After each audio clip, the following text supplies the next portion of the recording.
Okay. I think that may be good.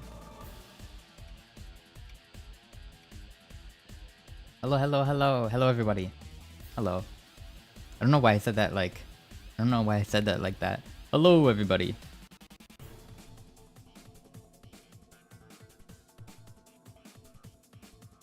Welcome, welcome. Hold on, I'm not exactly ready yet. Okay. Okay, I put out my tweet. Does that work? Yes. Okay. Okay, I sent the right link. The right link. Okay, we're ready now. So this is a hold on, let me. This is a visual novel featuring some VTubers. Yeah. This music is like way too intense for a starting screen. I can like barely hear myself think. I like it though. It's good.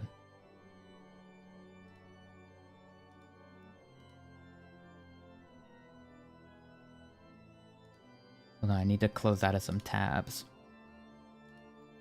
But yeah, I don't know. This is like a Halloween themed visual novel, so it's supposedly spooky. Oh, there was actually like some content warnings. Hello, hi Daisy, hi Actotopple. There were actually some content warnings that I forgot to put. I was going to copy paste them, but I forgot. So let me get them now. I might as well I can read the description of the game as well, so you can get a better idea of what we're playing. Here it is. The story. Okay, a game created by the Hollow Stars EN team. The story is set in an alternate universe where the player is struggling with the memories of what they know to be Tempest and the mysterious lookalikes who pull them in every which way. Can the player figure out the truth about this twisted world and return to the guild? The Doppelgänger characters are based off of the 6 members of Tempest: Demon King, Exiled Prince, Showman, Abandoned Automaton, Karasu Demon, and Huntsman. They may take the form of the Tempest members, but their personalities are twisted and their motivations are suspicious. Sus. Okay. Here's the content warning. I'm gonna copy paste this. This visual novel features themes of violence, suicide, murder, and cannibalism. What the? Wow.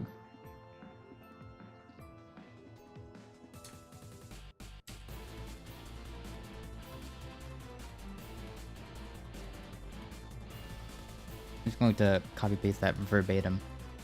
There we go. Now I am not liable. Legally. Okay. Now let's start. Yeah? Okay. Hopefully the voices don't like blast out my ears. Okay. Start. What is your name?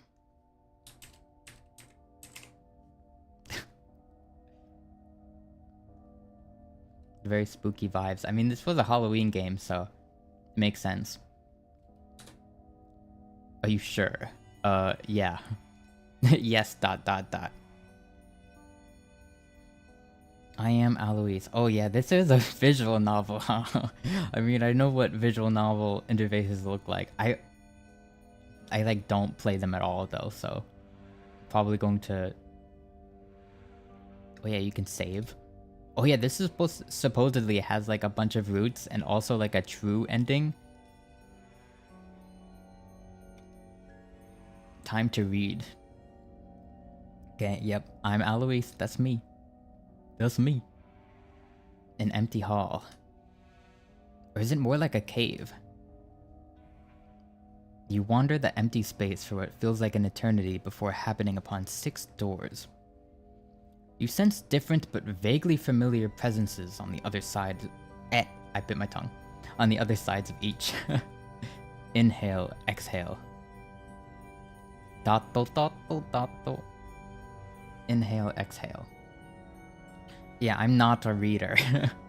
I'm not a reader. I think the only visual novel I've played is Doki Doki Literature Club, if you can even call that a visual novel. Well, it's a visual novel. It's just a weird one.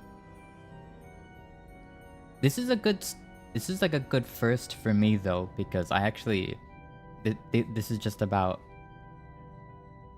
you know, it's about something I care about, so I'm more likely to get through it than like just like a random one.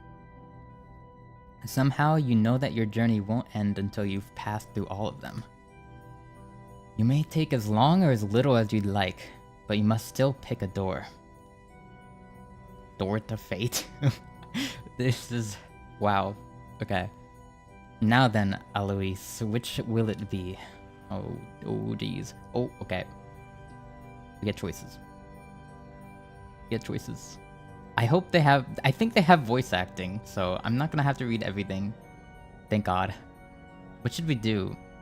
Didn't they say we have to go through all the doors anyways? So does it matter? Should we just start from top to bottom?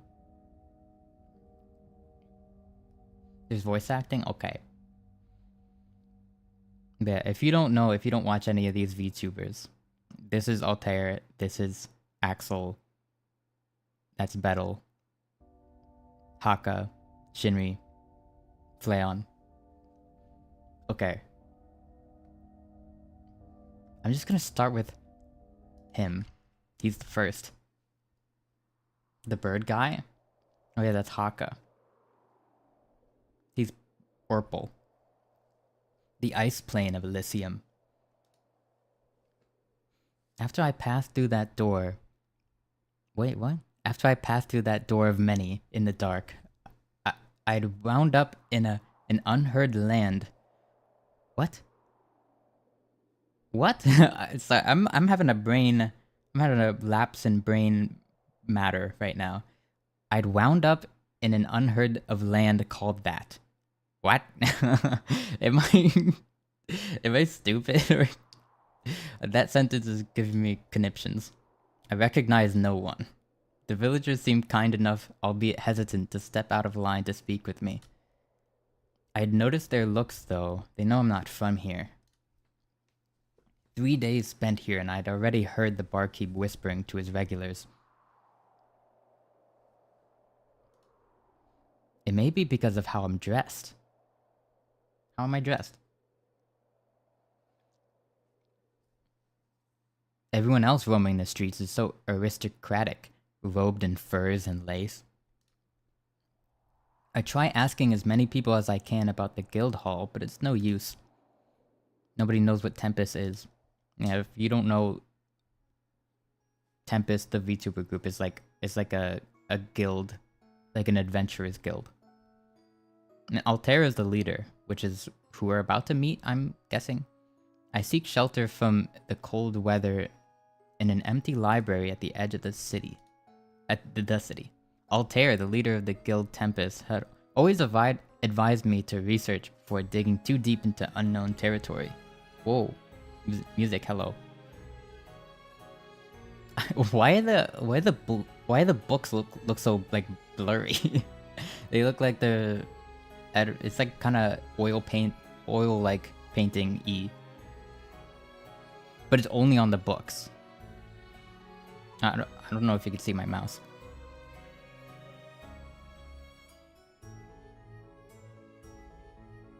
Knowing local dangers, politics, or even just the lay of the land could save your life if you set out on a quest. This is going to take a while. As I make my way through the aisles of books, one of them stands out from the others around it.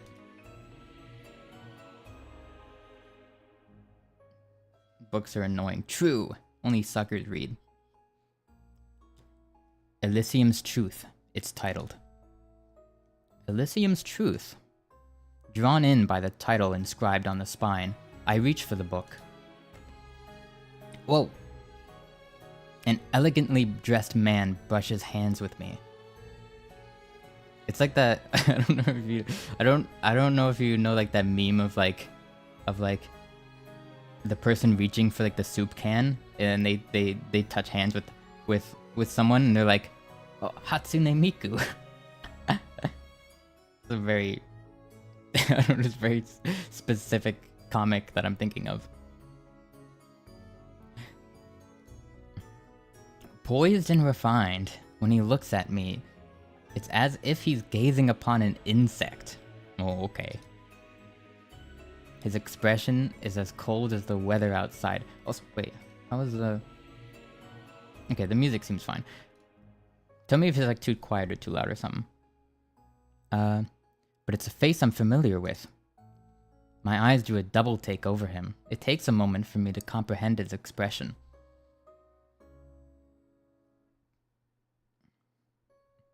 Altair?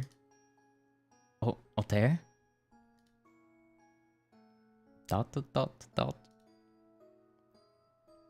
He takes the Elysium's truth book from the shelf first. Hey, that's fine. What are you doing? Give me that. After lowering it to his side, he passes me a smile. Oh, yes? Though he watches me expectantly, I realize there's something just a little off. Isn't he taller than Altair? Or are you really Altair? I don't think I should, like, bring up his height. Are you really Altair? I blurted out suddenly without thinking. Oh. Disdain ripples across his face, as if he's offended, I asked. Oh no.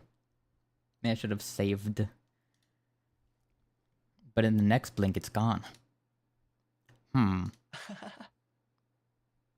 Yep, it's me, Eloise. Actually, the boys and I were looking all over for you after you disappeared. We were worried sick. Oh. Okay. This person knows my name, knows about the guild, and even when I went missing. He knows everything that Altair would. I must be overthinking it. It scares me. I don't know, he's looking at me with them... eyes. With them... Stop staring at me with them big ol' eyes. Them big ol' green eyes. Was his eyes always green? I don't know, I never... I don't, like, look at people's, like, features like that. Like, sometimes, like, I'll know someone forever, and I'll, like, I won't know what eye color they are until, like, I like, look. Unless I look for it, you know? I realize that I'm still being talked to. Huh? Oh god, no. Do I have to, like, voice act him? Oh, jeez. How does he speak like again? He is like... I don't want to try to imitate him.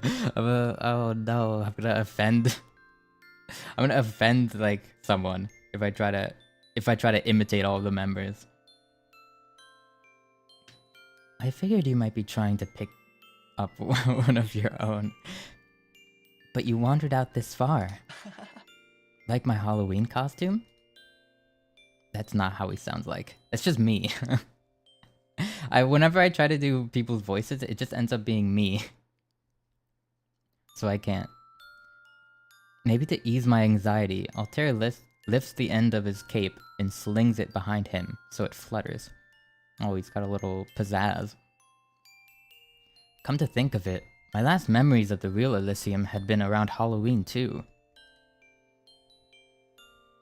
Wait, that's kind of good. I think it's just because I speak like that, like, all the time. Actually, it's your voice but softer. Okay. Here's a... For a while, it's not like this now, but for a while I couldn't listen to him because he always reminded me of me. And, like, whenever somebody reminds me of myself, I don't like it. So for a while I couldn't listen to him, but eventually I warmed up to his voice because, like, Well, it's not anything like mine. It's just like it. He just also speaks softly.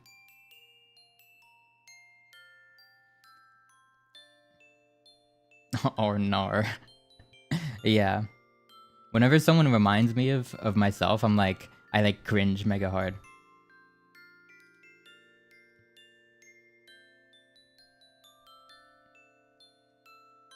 But it's hard for me to pay attention to something like that.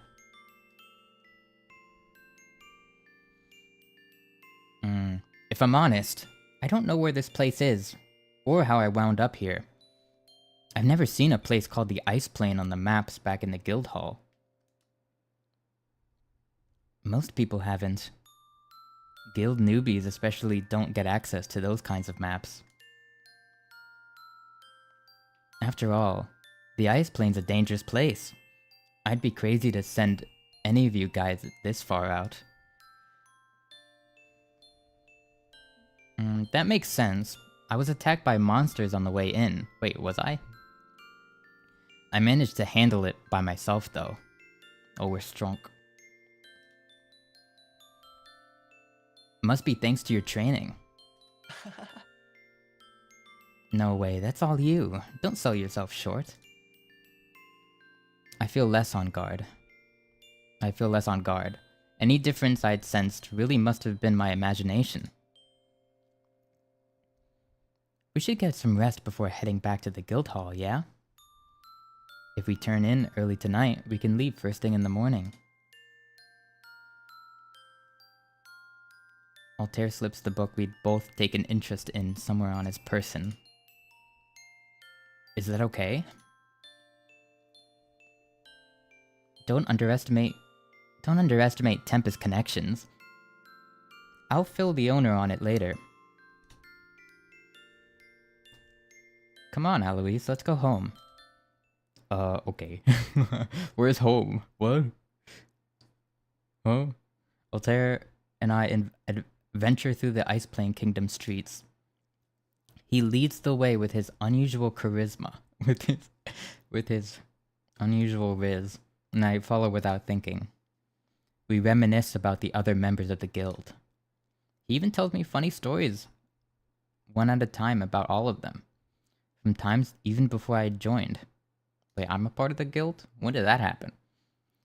The journey doesn't feel long. Before I know it, we stop in front of a castle at the head of the kingdom. Jeez. Wow. Cool castle. Even though it's freezing out here, the gardeners managed to keep the plants green. That laugh, it's the same laugh every time. Haha, yeah. We move eventually into the castle itself. Horned guards and servants bow to us as we proceed hall after hall. Wait, what? What the? Coming upon a throne room, I can't help but to feel a bit awkward. In contrast, Altair isn't fazed at all by it. He stays cheerful despite the dreary and intimidating surroundings. It just so happens that I'm friends with the royalty here. But it looks like they're not here. Mind if I go to the servant quarters so I can let them know what's up first?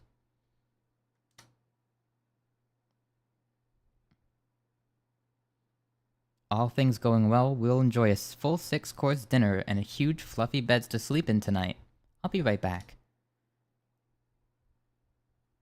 Sure, I'll wait here. Cool, thanks. Everything's so blue. I'm blue. Altair gives me a polite wave and hurriedly turns to head inside. Okay. In the same moment, the book falls out of his cape without him seeming to notice. I bend over to pick it up off the floor for him. But before I can let him know, he's already left for the hall. I guess I can read through the book a little while waiting since it seemed interesting. Elysium's Truth, huh? He'd really been set on reading it. I open it to the first page. Prologue, the Hollow Tree. To understand the true Elysium, we must first understand the Hollow Tree. Huh? Thinking back on it now, I hadn't seen the Hollow Tree here at all. Did I miss something? What the hell is the Hollow Tree? I never heard of a Hollow Tree. Shouldn't such a distinct landmark be visible even from far away? I mean, I don't read like the lore on the website or whatever. I definitely have never heard any member talk about no dang tree.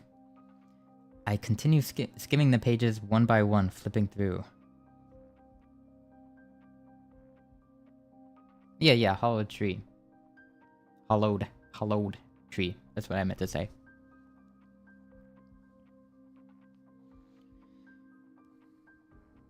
Hololive tree. Chapter 1, The Founding of Guild Tempest. Wait a second. This book is... Chapter 4, The Land of Xenokuni. Seems to be an encyclopedia about my home. Our home.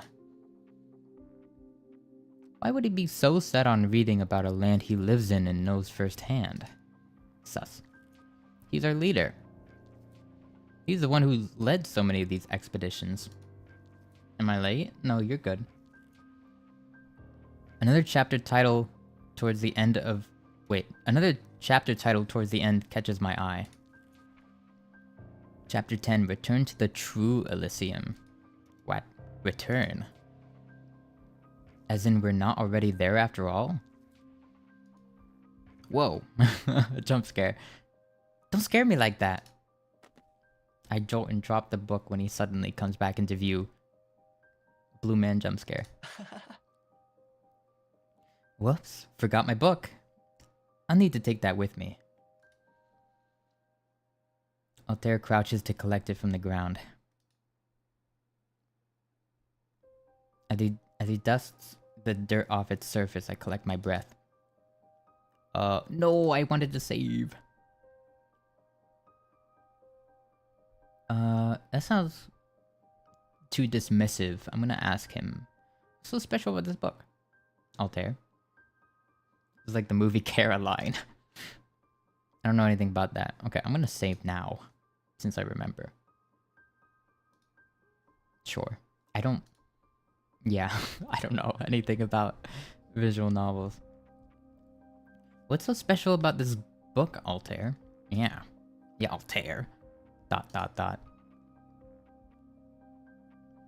It's the only copy in existence. A deep read on the world we live in, and its secrets. He acts like he's possessed. Yeah. I don't know. What's wrong? Oh, what's wrong? Don't you ever wonder about parallel worlds? Not gonna lie, it's kinda hot. Oh, okay. I look at him for a long time.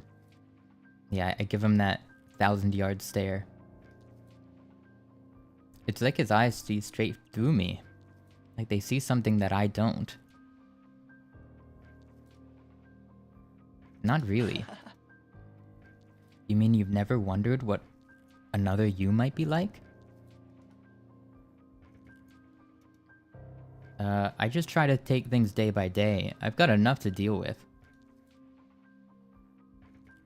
It's not like guild life is always rainbows and daisies. You know that better than anyone. Oh.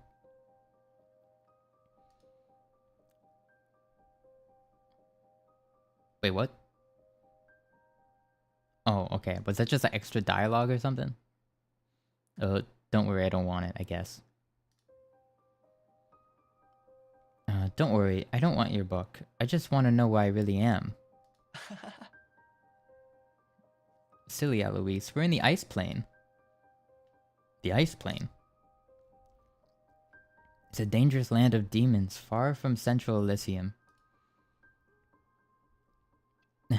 So you grew a couple centimeters in height and came out all this way in your Halloween costume to find me?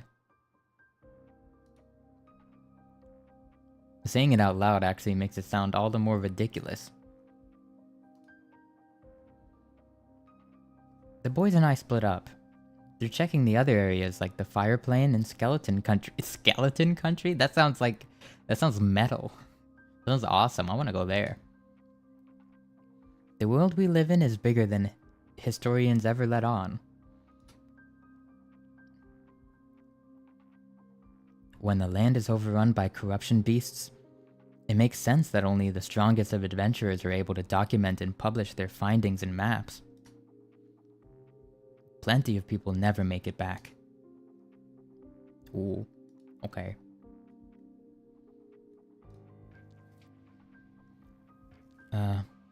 Tell me where the hollow tree is.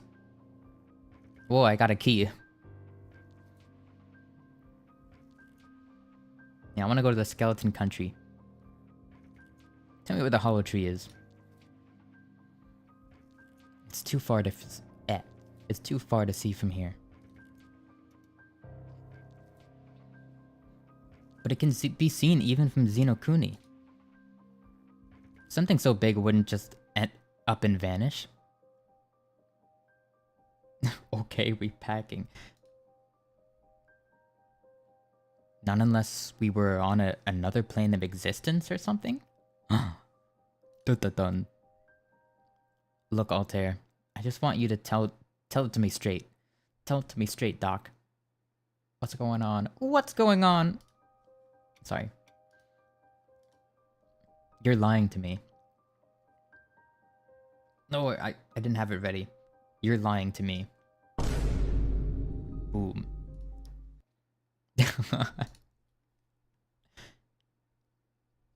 What if I told you the reason we don't see the hollow tree anymore is because it doesn't reach this place? Listen to me. Whoa.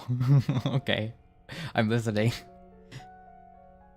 What if I told you we were in a different world entirely? Was that loud? It was a bit louder than the music, so it surprised me.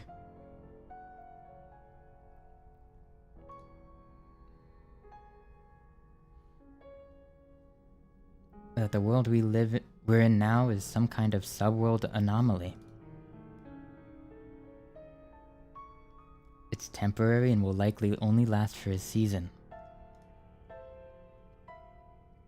He drops the act. I see it in his posture. He'd adjusted himself and tried to make himself seem more approachable while acting as the guild leader I know. Ooh. However, without a feigned atmosphere about him, his cruel and regal nature bleeds through without him actively needing to try. Okay, we're saving again.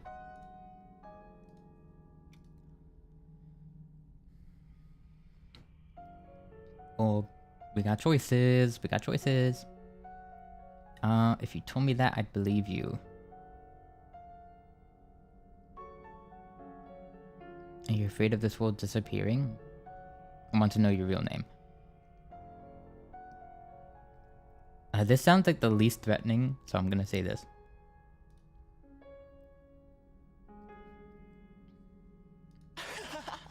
Oh.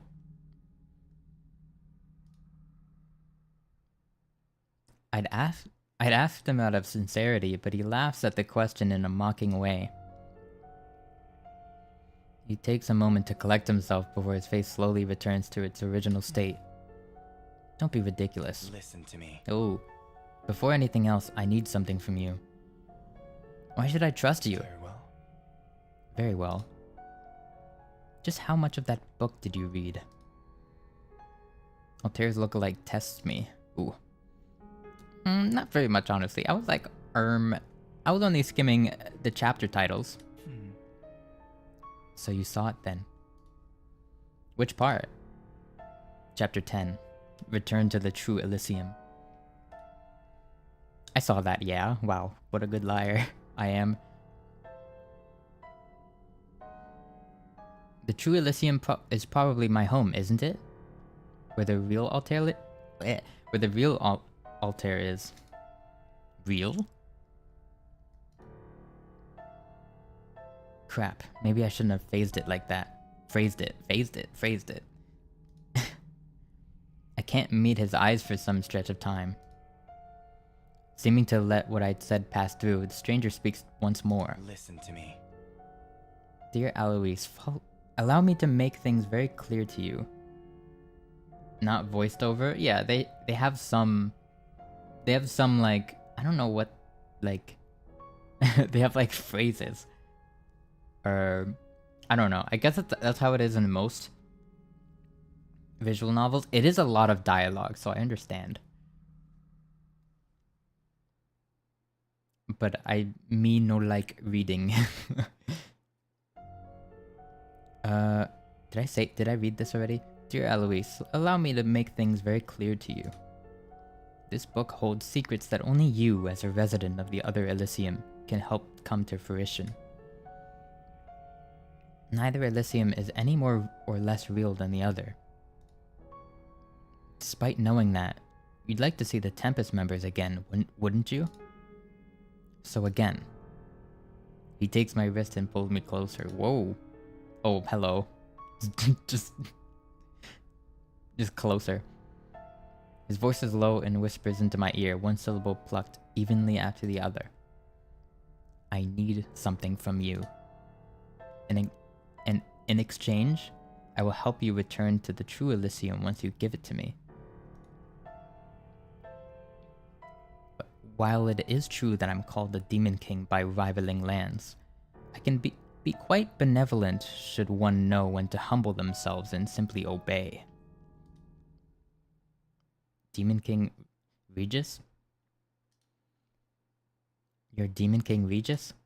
Oh, key.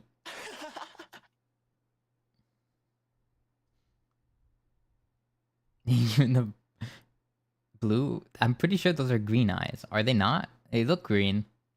Greenish blue, teal? Hatsune Miku hair color?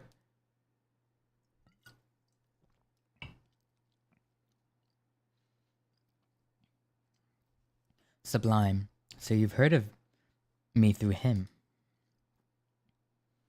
I knew that there had to be a tear in our worlds by how much more often we'd seen each other in our sleep lately. Gween. Well, him and his nightmares, I'm never kind to him. The sadistic smile that spreads across his lips instills a fear in me like that of a concerned animal. Or a cornered animal. Hey, I don't like this MC speaking for me. I'm not scared. But I digress. Listen to me. Okay, you will do as I say. You don't have a choice. You will give me what I want.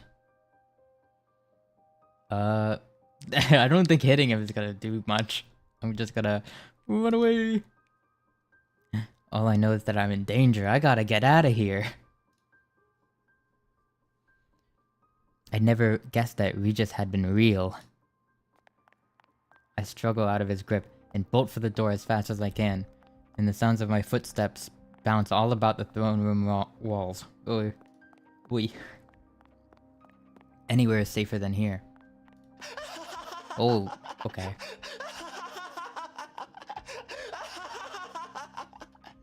Okay. Behind me, I hear the Demon King laughing. Yeah, I mean, I would've smacked him up, but I knew that wasn't gonna work.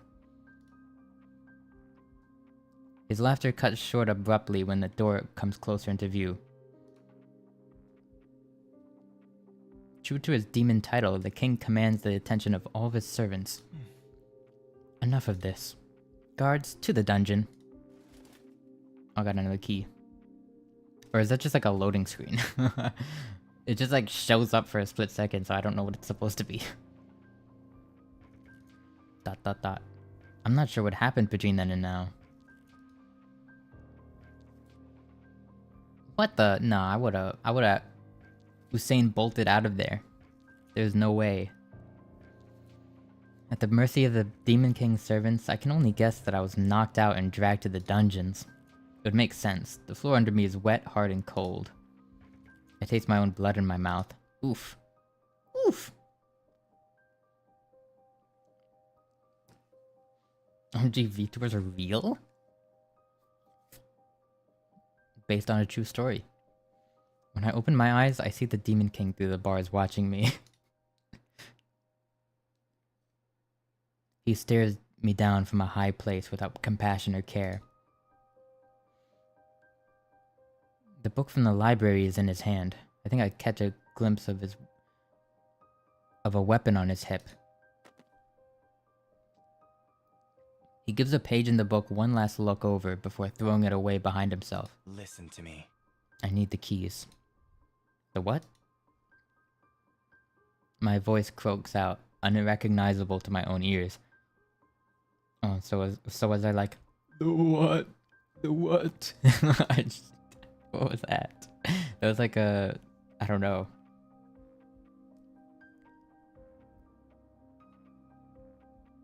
I try to pull myself up, but my body will hardly move at all. Yeah, how long was he standing there for?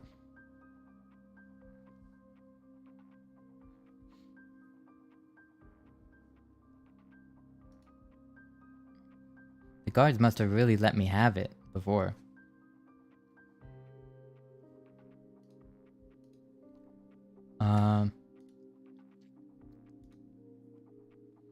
The Demon King's gaze falls to where I'm curled. The clicking of his footsteps draws closer to me. I don't crane up to look at him because my head is too heavy for my neck anymore, but I still feel him glaring through me. Ah! Whoa. The heel of the Demon King's boot comes down on the center of my palm, crunching it beneath his weight. Wait, when did he get inside the cell? I thought he was I thought he was looking at me from behind the bars. Now all of a sudden he's inside. Okay.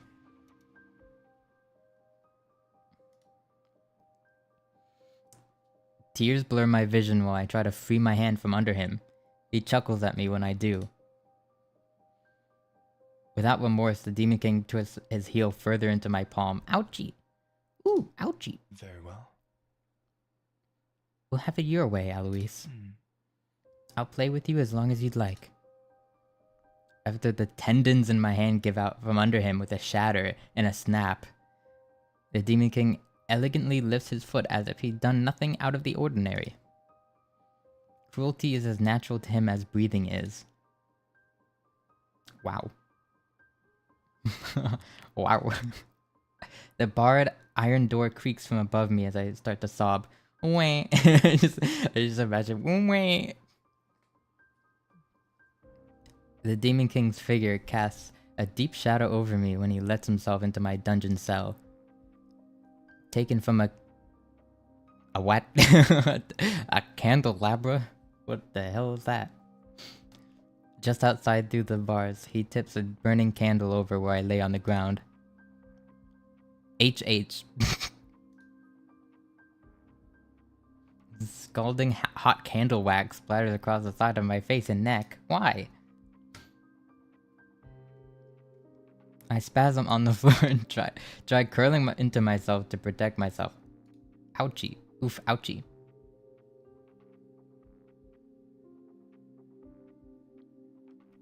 The Demon King is still not amused with my reaction, and he drops the candlestick as indifferently as it had been lifted. The candle is snuffed out by his still bloody shoe heel. Listen to me. I'll say it again. I need the keys. I don't know what you're talking about. He's said it over and over, but I don't know what he means. What keys is he even referring to? Why does he think I have them? Liar. I'm not. My voice strains in a desperate way. Very well. You're quite stubborn. We're not finished here until you give the keys to me. If I had the keys, couldn't you just, like, strip search me? My heart sinks into my stomach with dread when I see him draw the weapon from his hip. His blade's edge gleams blue, and he brings it down over my side. No, not blue. That's the most painful color. Blood erupts from the open wound as he pulls it across. Oof. I'm Listen to me. dying. Huh? What do you mean, huh? The keys. The Demon King stabs the back of my arm with his weapon. His expression relaxed. As I roll to try to bat him off me, I see that some of my blood has splashed on his cheek. Whoa. Stop it! I need to get home. My head is spinning. Little more than a deposit on the floor. I muster all of my strength to try and crawl away from him.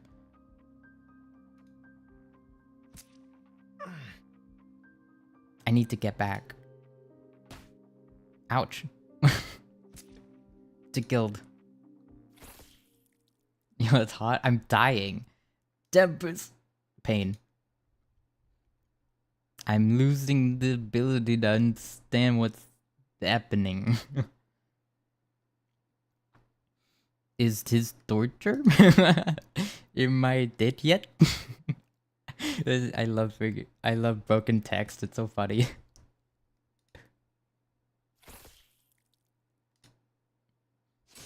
I think he's killing me.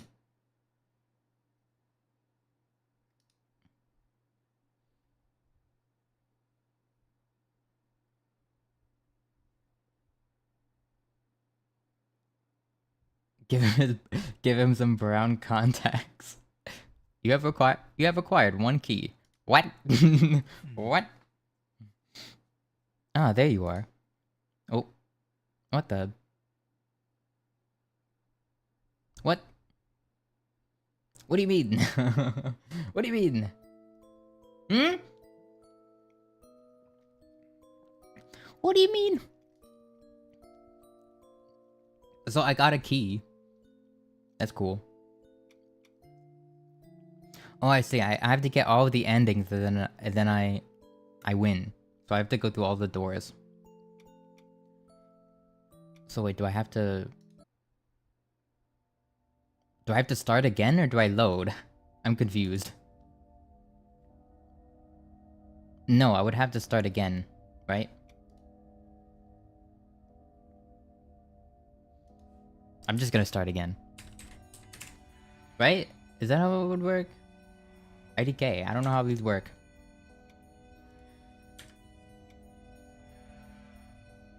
I don't see any other way, because if I loaded, I would just go back to it.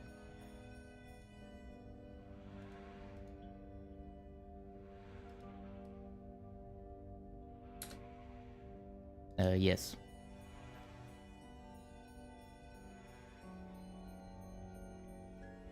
An empty hall. Or somewhere like a cave.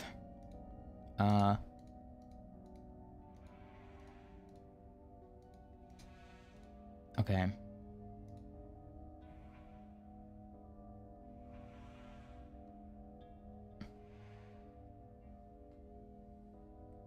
I guess. I don't know how to advance the visual novel thing. Okay, I guess we just do another one then. We have a key. Now we get another key, I guess. Let's go through this door. Exiled Prince, okay. Oh, okay, we just immediately meet him. That's cool. Try to skim through Altera route again?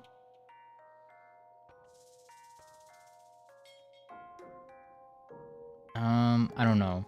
I'm just gonna go do the other routes, I guess. I don't know. I don't know what to do.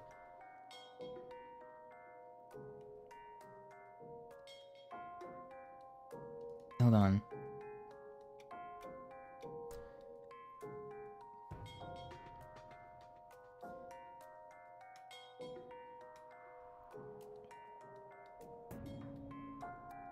IDK. I think we just start again. Don't get cold feet on me now.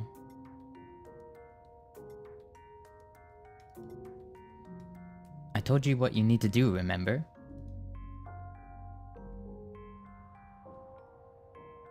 Oh god, if I try to imitate him, I would have to do an accent, and I don't think I can do that.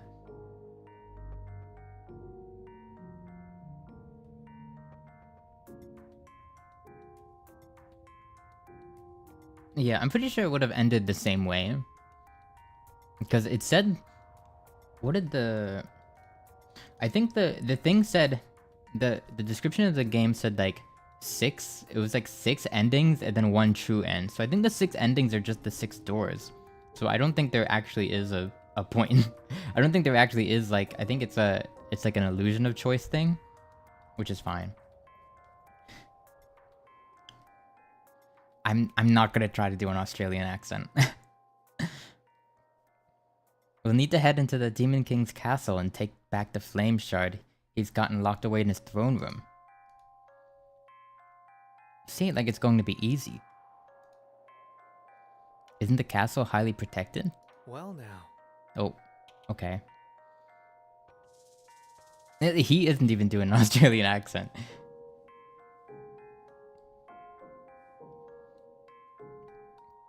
The guards aren't the part I need help with. I'm more than capable of handling his whole army by myself. Not to mention my elemental advantage. What are you, Pokemon?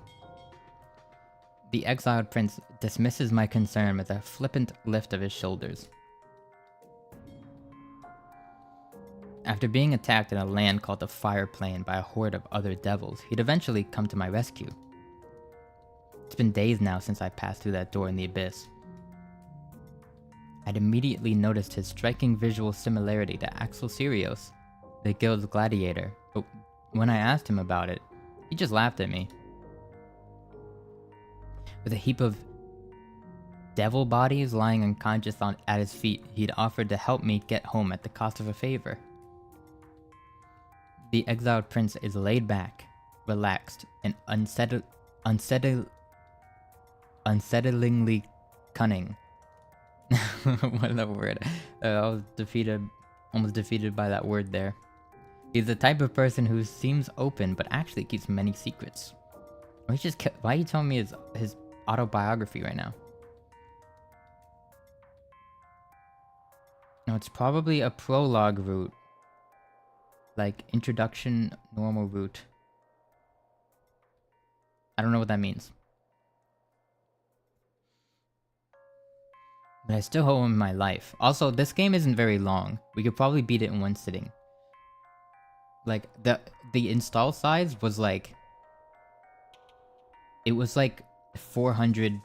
It was like less than 500 gigabytes. I mean, not gigabytes. Less than 500 megabytes. So I don't think it's a very long game. I think it's probably just the 6 doors and then whatever comes after that. But I still owe him my life. And besides, it's not like I have any other options. Right now we're in the Ice Plane, a rival kingdom that's ruled by someone called the Demon King. The exiled prince told me he has a bone to pick with him. Things are getting boring for all of us around here. His commentary snaps me from my thoughts. You mean for the people? I mean for everyone in the kingdom, even the people who live here in the Ice Plane. What's a little chaos? Everyone loves some excitement. If you ask me, even the Demon King would be happy for a challenge. It gives him an opportunity to bear his... It gives him an opportunity to bare his fangs and play. So what do you say? Heard it's like 4 or 5-ish hours. Yeah. I hesitate to respond. I owe this man my life, but... I still don't feel the best about being here. It's impossible to feel comfortable without getting caught up in some other world's conflicts without any context. The exiled prince recognizes it for what it is. You know? You know?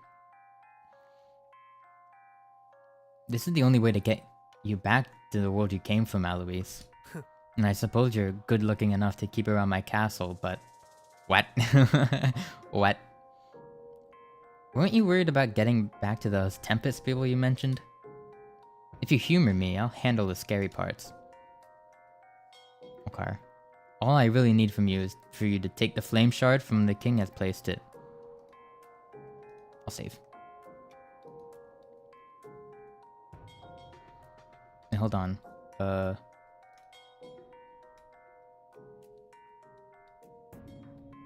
okay, it's just a date and time. Yeah, it's 9 in the morning for me right now.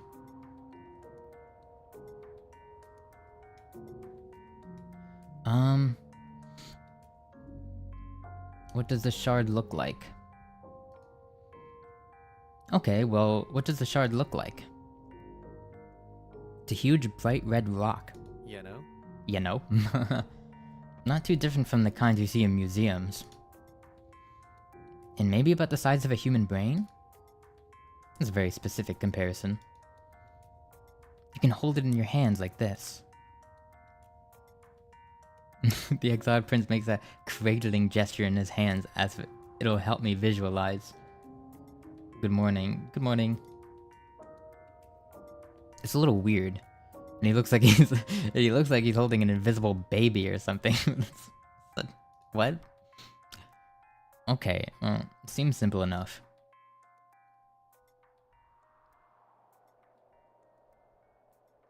Yeah, these aren't like...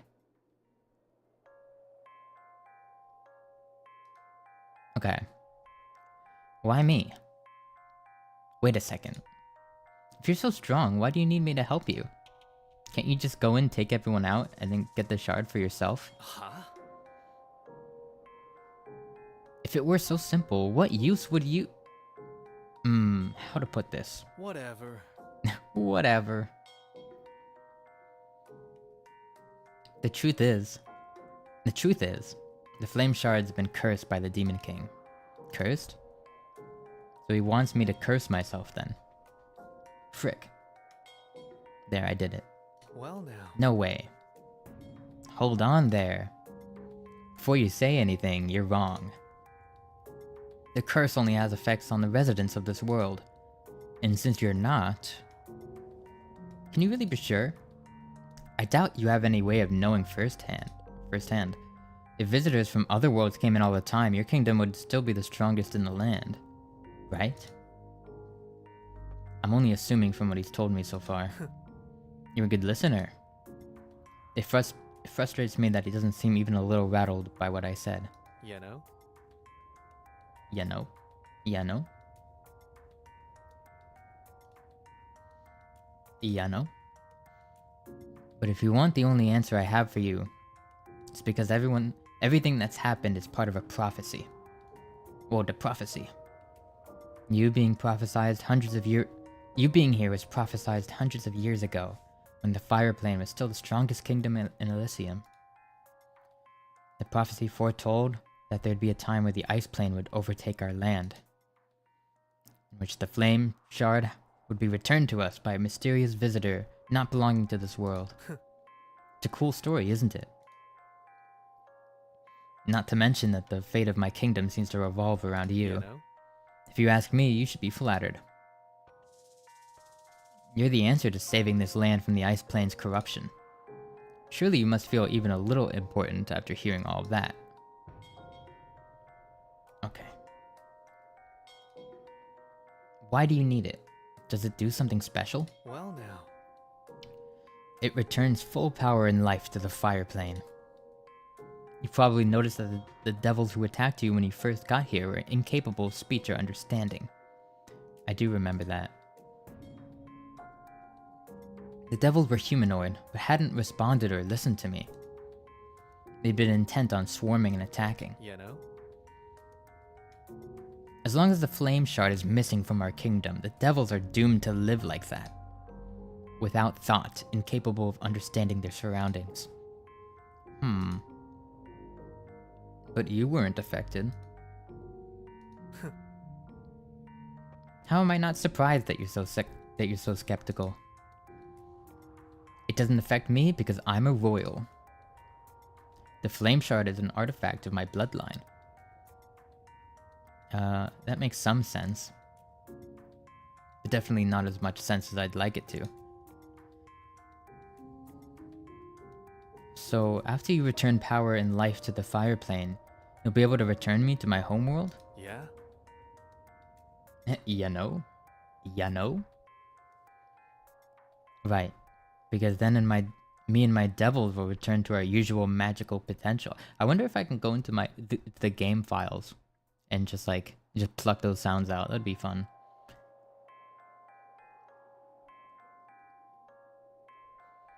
I don't know if it works like that.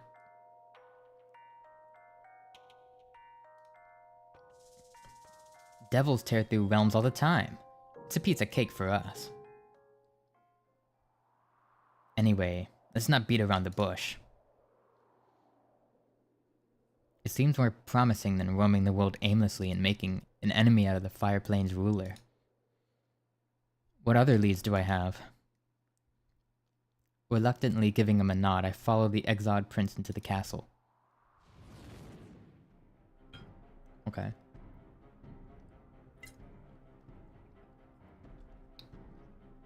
The exiled prince hadn't lied about his battle prowess.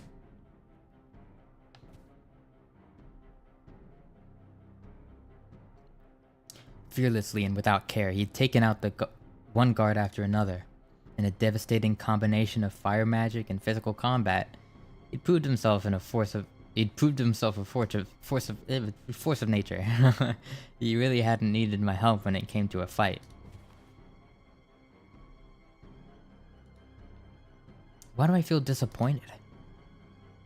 Maybe deep down I wanted to help more. What? Or had I wanted to swing my fists too? Oh, nice.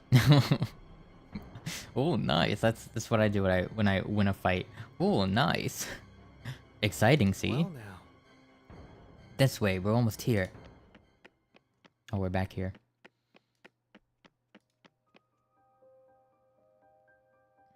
With the exiled prince wiping out the entire castle and the Demon King's absence, there's no one left to interfere. The flame shard is now in plain sight behind the throne, protected by the sigils that float around it. Is it true that only I can touch it and walk away unscathed? If so, I'm only moments away from securing my way home. Oh, I turn around and look at the exiled prince as he approaches behind me, smirking and wiping the blood from his knuckles. Well now. I'd expected a bit more fun than that. But I suppose it's always been the king himself who'd put up the most fight. My eyes are drawn back to the flame shard. Even without the prince egging me on, something inside me urges to take it from its place. Maybe it really had been fate for me to take it. Oh no.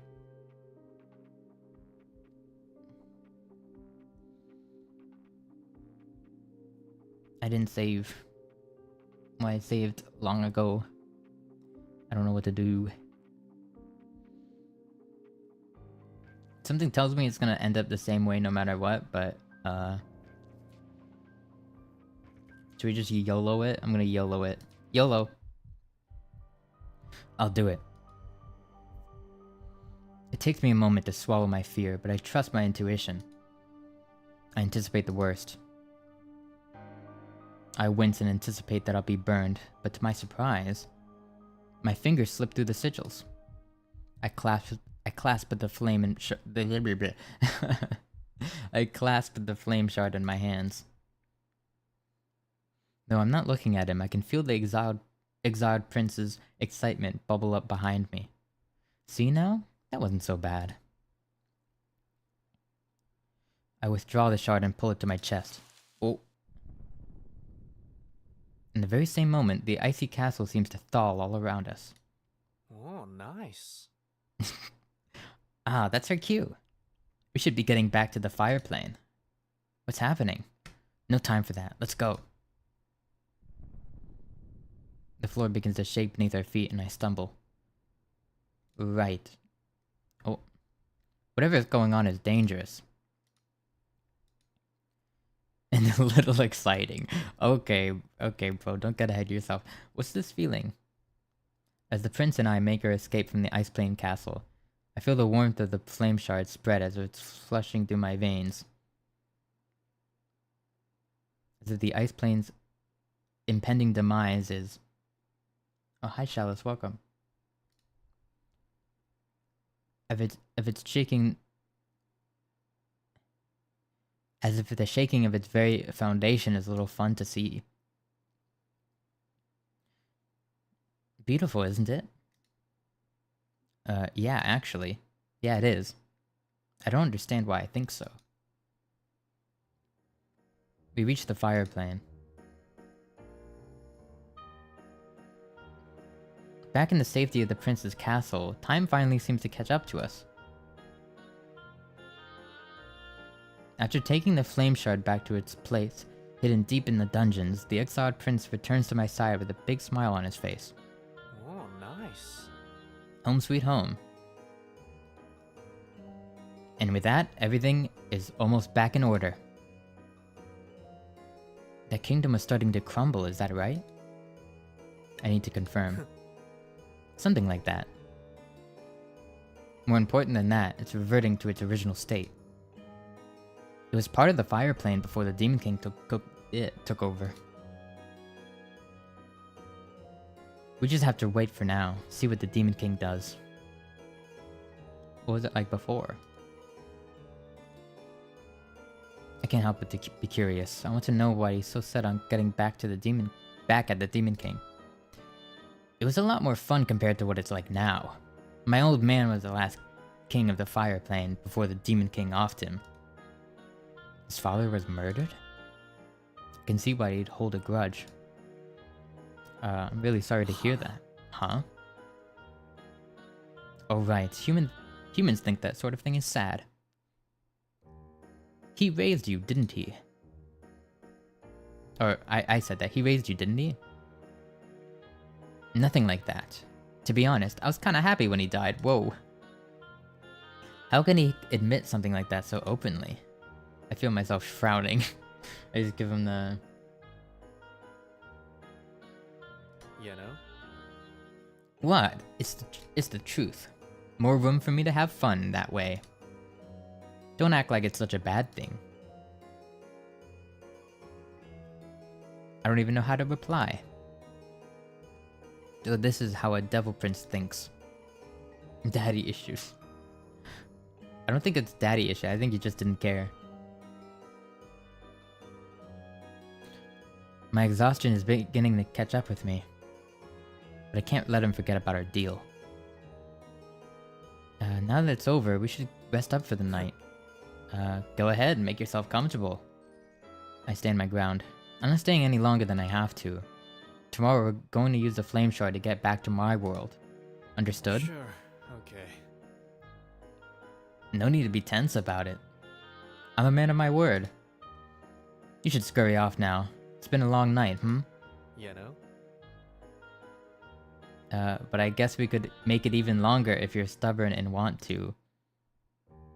How do you feel about sharing with others? Huh? Huh?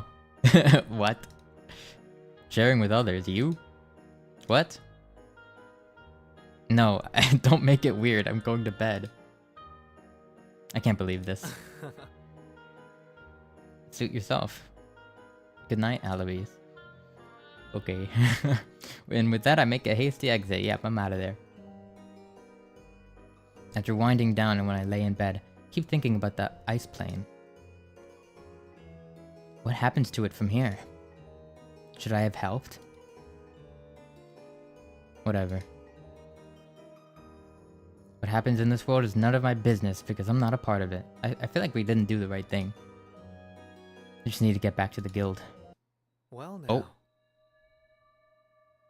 Now that Alois is out of my hair, the flame shard is all mine. Too easy. Time to take it all back.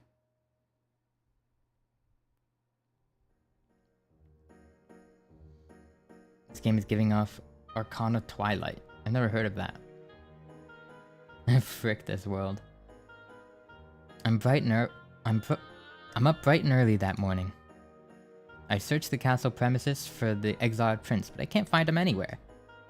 I'm gonna check on the flame shard. My gut tells me maybe I should check on the flame shard. After descending down to the dungeons where I remember where he placed the shard. Wait, where'd it go? It's gone. Was it stolen or did he take it somewhere else? The former most makes sense. Maybe an enemy had infiltrated overnight and he left to chase them down. I need to find him. There's a chance he's outside somewhere. Wasting no time, I make my way out. But he isn't here. What am I supposed to do? I leave the castle. The streets are littered with devils invigorated by the return of the flame shard. Their nature is still a little volatile, but at least they're capable of understanding me now. What the exiled prince had told me seems to be right. Hopefully things are okay. With the flame shard stolen from the ice plane, just what kind of future remains for this world? I try not to worry too much about it. I also try not to feel too responsible. After a day of searching for him, I find the exiled prince emerging from an underground stairwell. What the heck? Behind him, some music is leaking through the cracks of what seemed like a club or bar door. Why are they playing EDM music in Fantasyland? What's going on?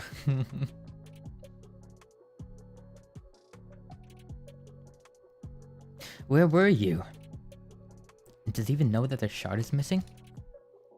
The flame shard is missing. Sure, okay. No, it isn't. It's missing from the dungeon. I checked while I was looking all over for you. Did you forget what you promised? You're supposed to open the realm to send me home today. Yeah. Ah. That's all he had to say for himself? About that. I lied to you. My world goes still. He what? I don't want to believe him. Now's not the time to play around. No one has that kind of power, not even me. Actually, I'm pretty surprised. You went along with everything I said so easily. Because he helped me. I thought he'd take me home. You think I'd really care about whether or not you got home? You know? You should be more on your toes. This isn't my fault. I'm not stupid. It wasn't stupid for me to believe him. Okay, I'm gonna save. Before I deck this guy or something.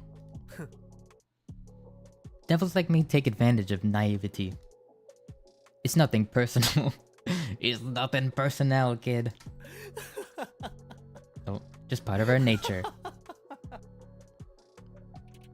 It is personal. You owe me. You made a deal.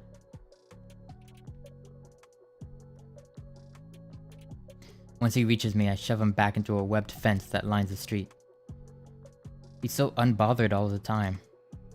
I just want to break his face. It'd be fun to break his face. Raise hell and attack him. Whoa. I clobber him with my fists, even as I hear him chuckle at me all the way. There's no way it doesn't hurt. Even if he's acting unfazed, I know my own strength. I want to hurt him. I want him to pay for deceiving me. What was the point of all of this? You just wanted to use me? I hate you. Take me back to Tempest. Wah. Wah. Why am I baby raging right now?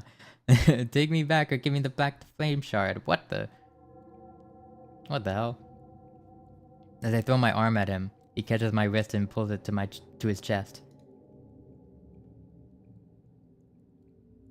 From beneath, I feel heat surging through my body. Is this the cannibalism that I saw in the description? It's the same way it felt when I'd... No, don't tell me.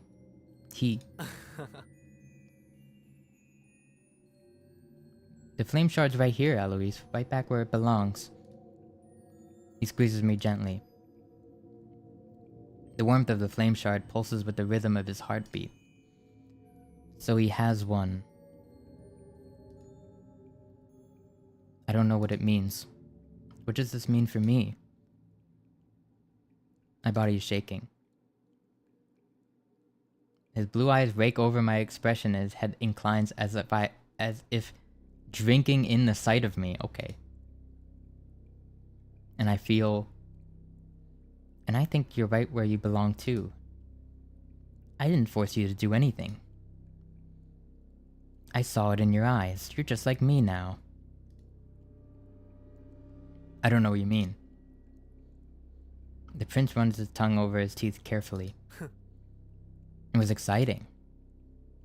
You liked seeing the ice plane start to crumble. Okay. It's okay to say it, because we're the same now. You touched the flame shard.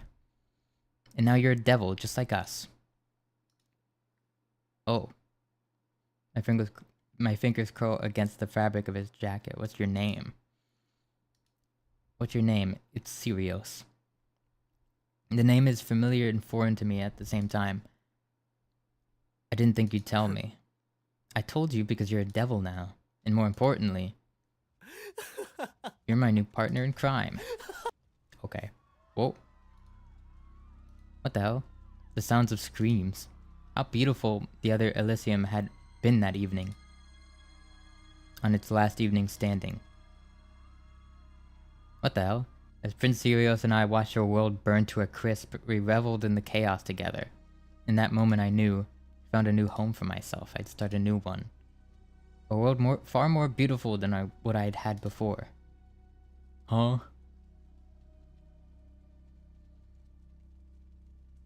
Oh no, it's Jover. No bad ending. You've acquired 2 keys.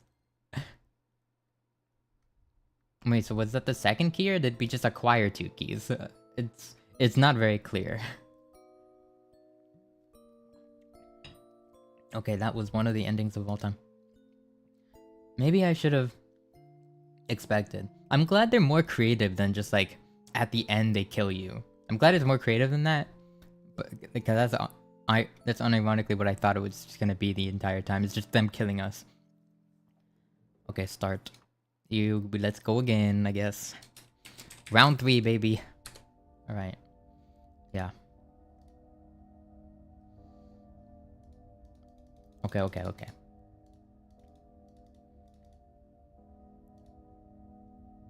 Oh, okay. It's time for a battle. The showman. Okay. Whoa. Okay. You! Everything ready for tonight's set? It's ready. Oh, jeez. Great! You finally made yourself useful. I'm gonna try to do evil, because I think he's pretty evil. We'll be on in about 15, so you better get backstage before then.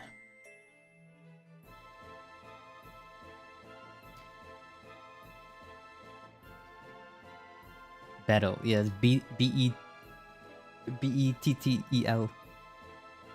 By the way, just so you know. Also, this is something I noticed when he debuted, but we have the same color eyes.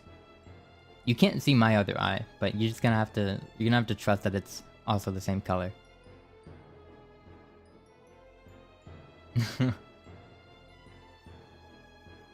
Betsy, yeah.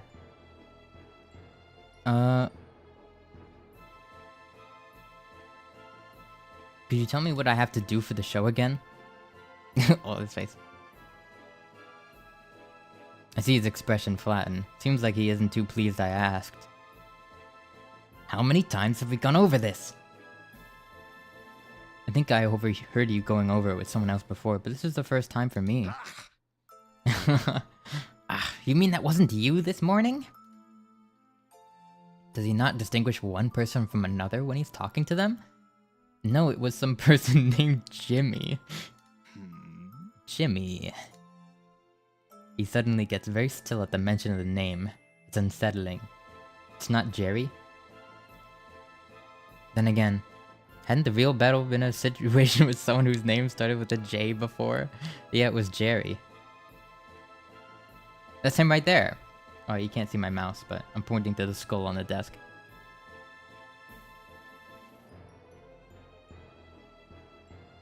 I think I remember something happening back during his first mass show. Whatever is going on seems like something karmic at this point. Listen, your job is to go out there in your fluffy little costume and two-step. Huh? Oh, there he goes. Oh, you can see the mouse? Okay. Nothing fancy, just a 1 and a 2 and a 1 and a 2. It's simple enough choreography. Either it's simple or the showman makes it look so. Got that? You need me to do it again? Just smile, do that, and we're gold. I think I can handle it. Then hurry! Let's get out on the stage.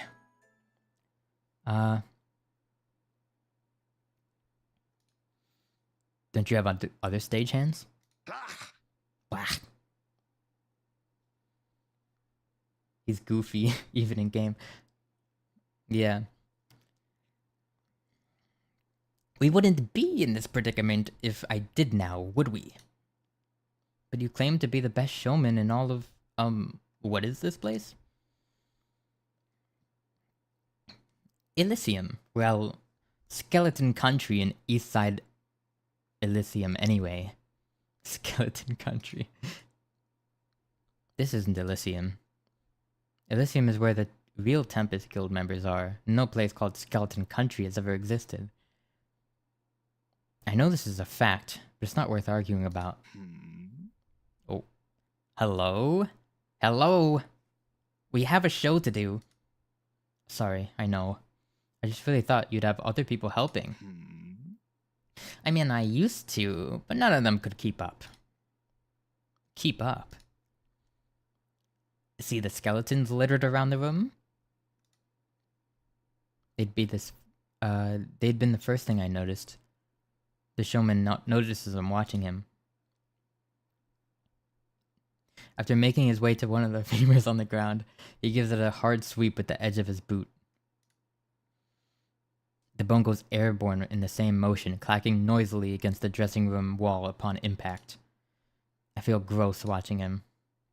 Hard not to.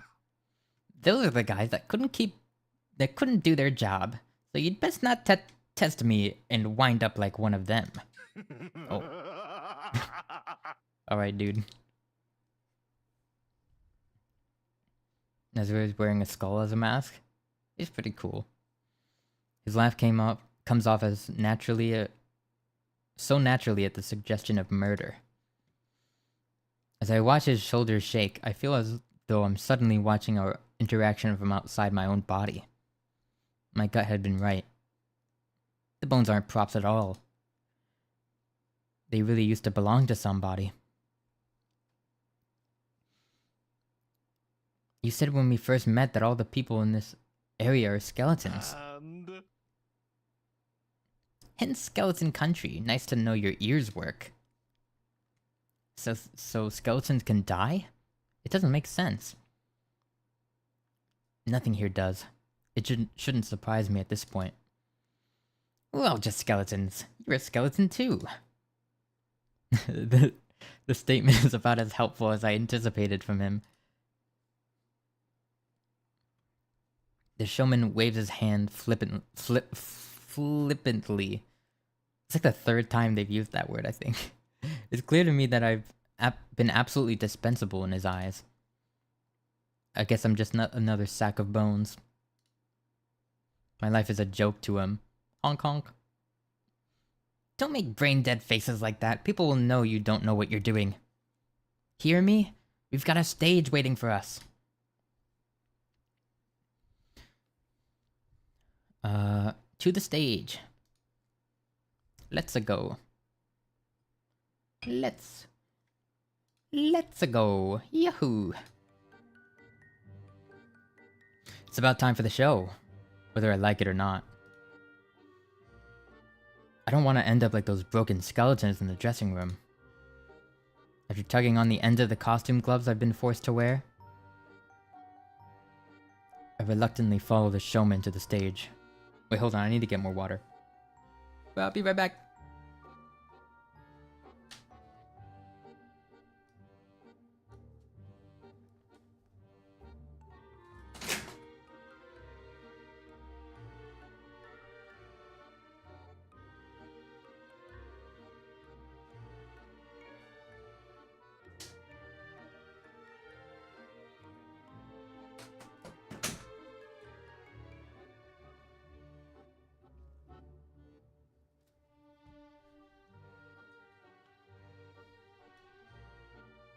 But, and I also noticed that...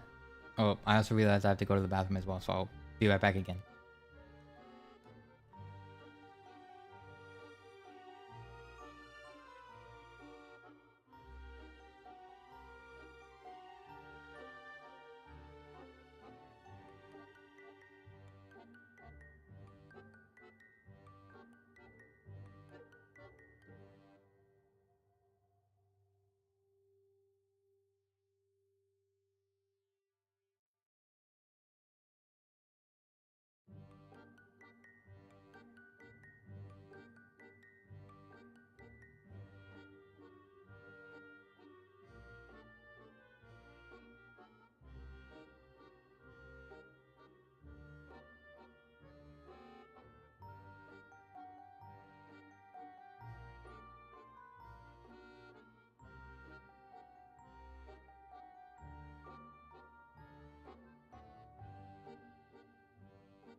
Hi, I'm back.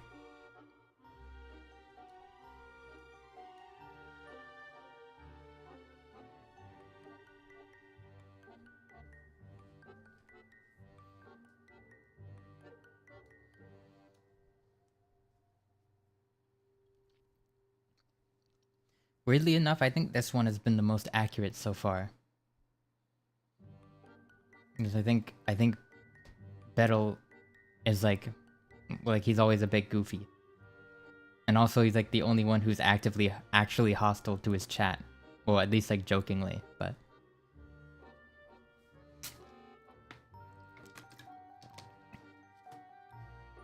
it's funny. Okay, I reluctantly follow the showman to the stage. Oh, okay. Ladies and gentlemen, boys and girls, it's the moment you've all been waiting for. Ta-da! It's me! Me! Wait, he's already started? I'm not even on stage yet. I frantically hurry to the wings. Yeah, the backgrounds have been pretty cool. Just all the art. It's probably hard to have like custom assets for all these things. I can't take his voiceover seriously. Yeah, I don't know, I think he's doing a perfect job. I tried joining Battle Doppelgänger on stage and find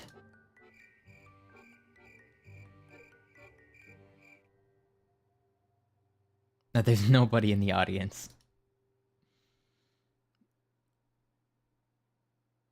Hold on.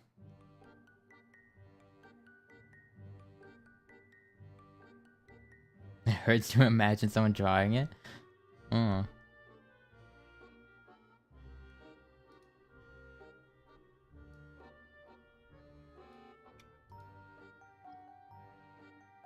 The crickets, yeah. Okay. The showman has his arms splayed out wide and his head is lifted high, but there's not a single person here. Nobody has come to see his performance. I see some panic flash in his eyes before he cuts the painful silence short. Crap, why?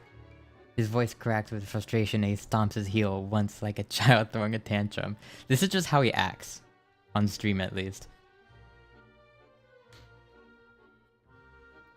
His fingers clutch the ridges of his top hat.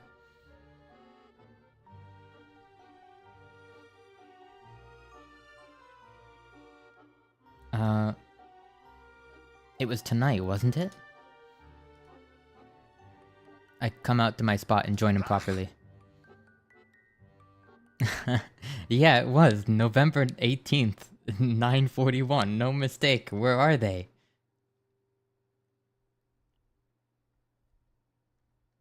Oh, you got the date and time exactly.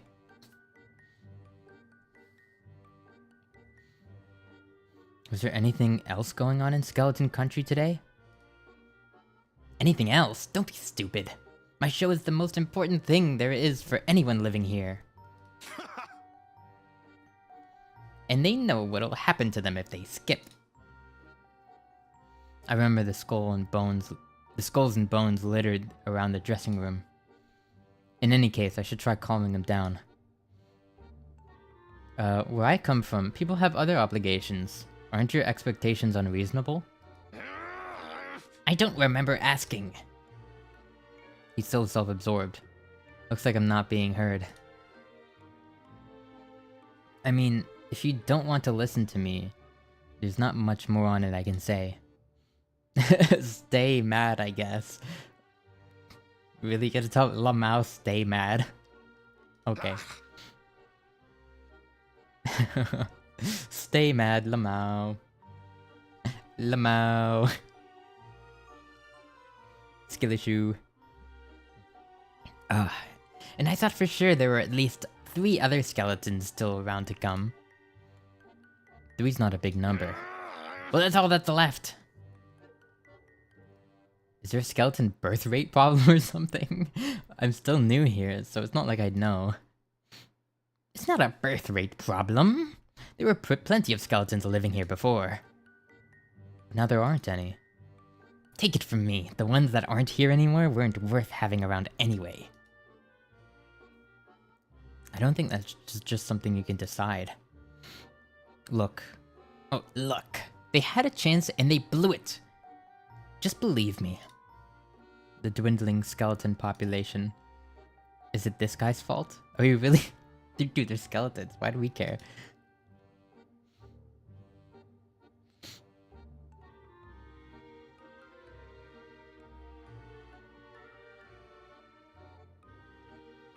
His outfit's cool though. It's very it's very me core. I think. Very Alois core, I think. About what you said before.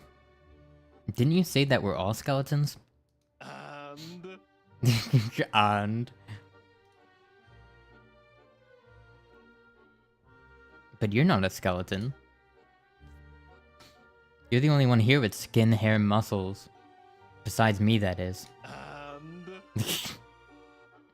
Having these things doesn't make me not a skeleton.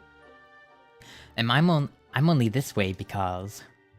Actually, you know what? It's none of your business. I've got a show to do. We don't have an audience. You don't get it. There will be a show. There has to be a show, because I have to do a show. Demanding it as such, he raises his voice loud enough for it to reverberate against the empty seats. His eyes jerk around about the stage in an erratic way. Like that kind of aesthetic? I mean, it's kind of how I'm dressed. I mean, it's like, just make this suit white. Just make this suit white, and it's like literally what I'm wearing. Kind of. And add a bow tie as well.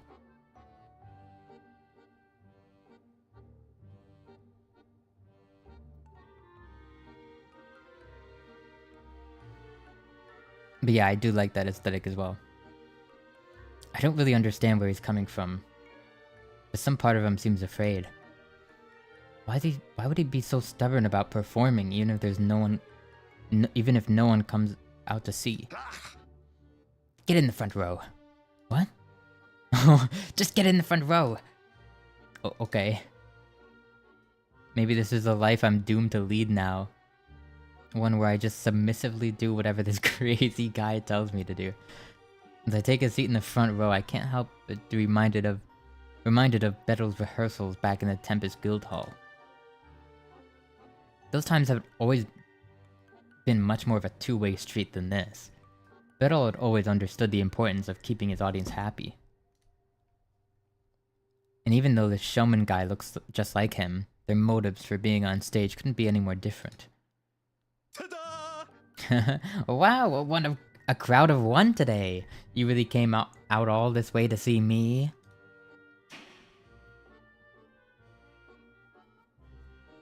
I'm snapped from my thoughts by a blinding spotlight that finds its way to me. Squinting through it, I still can't see anything, only those rainbow swirls you sometimes see when you shut your eyelids while dizzy. Yeah, sure did. Oh yeah? And what's your name, traveler? Oh, I realized he'd never asked until now. It's Alois. Oh yeah? Oh yeah? Crazy stuff, Alois. Where did you come from? I'm gonna talk like that now. I'm gonna talk like, I don't even know what kind of voice that is. Oh yeah? Oh yeah? My eyes are adjusting to the light. I don't have to squint so much. The real Elysium, I'm a member of Guild Tempest. Even down in the audience, I search the showman for any semblance of recognition. Like, maybe some of Beryl is trapped in there somewhere. I'm not met with any success, though. He laughs my answer off, as if he'd hardly heard it at all. Hear that? Eloise says there's a guild called Tempest in Elysium. What the hell? Where'd the laugh track come from? Oh, I thought I had a laugh track, but I don't. I just have this. Close enough.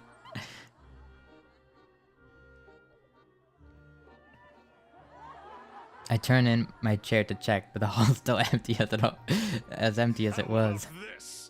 Ooh. Anyway, how about I do a little dance? Pink smoke bursts from the ground and the showman is suddenly wearing tap shoes. He begins to shuffle.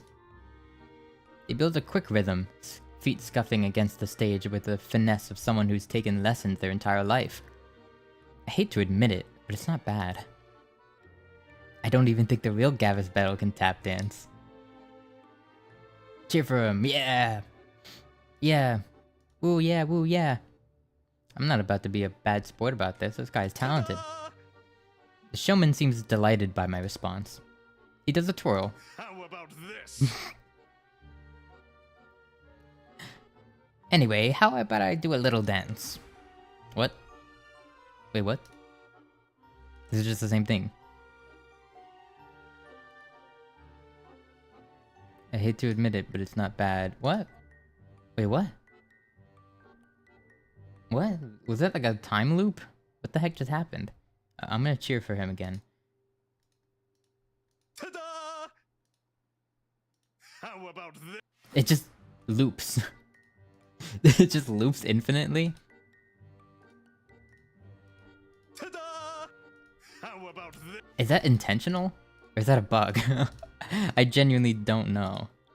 I'm gonna do it. I'm gonna try to keep doing it. Ta-da! How about... Ta-da! I don't think it's intentional. I think it's maybe, I don't know. Maybe it is intentional. I'm gonna... What if I don't wanna boo him. I'm gonna do nothing.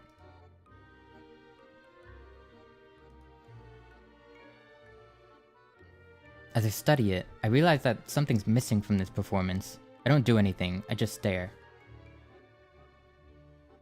It just makes us choose all the options. We can't cheer for him.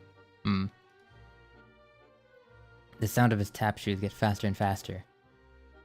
I guess that was just the wrong option. He's doing all sorts of stunts, handstands, and flips, but I just don't care. The performance doesn't make me feel anything. I gotta go? Okay, Clumsy. I'll see you another time. Thank you for stopping by. Bye, Clumsy. Good luck with your lesson.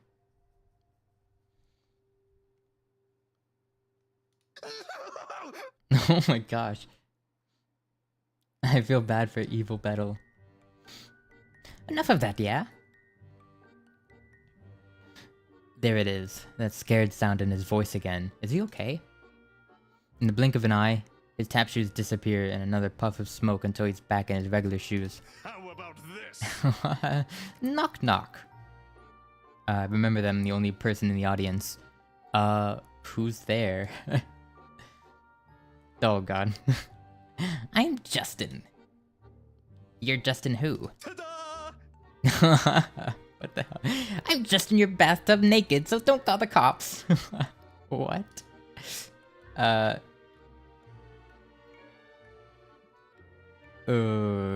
gonna laugh. I'm so polite that I laugh. It's gonna loop again, huh? Isn't it? It's more like a chuckle, but it spares us both the awkwardness of silence.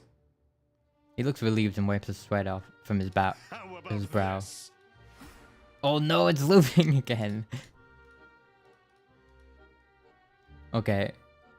You're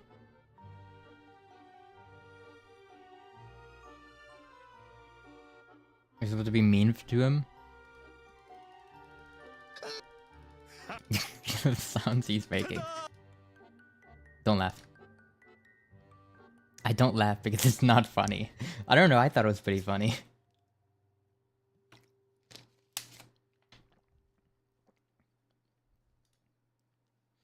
Man, I just want to be supportive. Can't have anything in Elysium SMH. The showman watches me, stretching the beat and waiting for me to digest his punchline, but I never do. I'm tired and I want to go home. It's not funny. That one wasn't funny, huh? Yeah, I didn't think so either.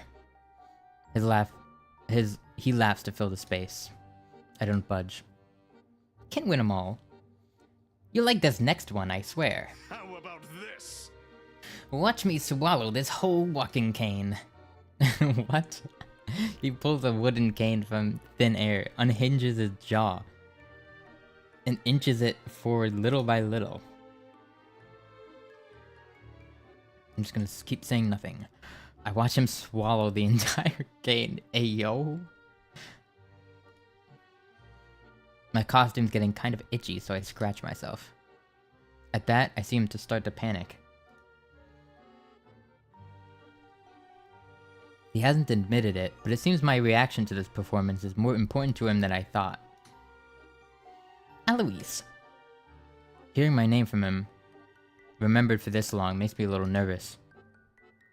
I might be the only person whose name he's ever remembered. What is it? Aren't you even a little entertained? I'm gonna say not anymore. Everything becomes still. The showman watches me for a long time. No? Sorry, no. No?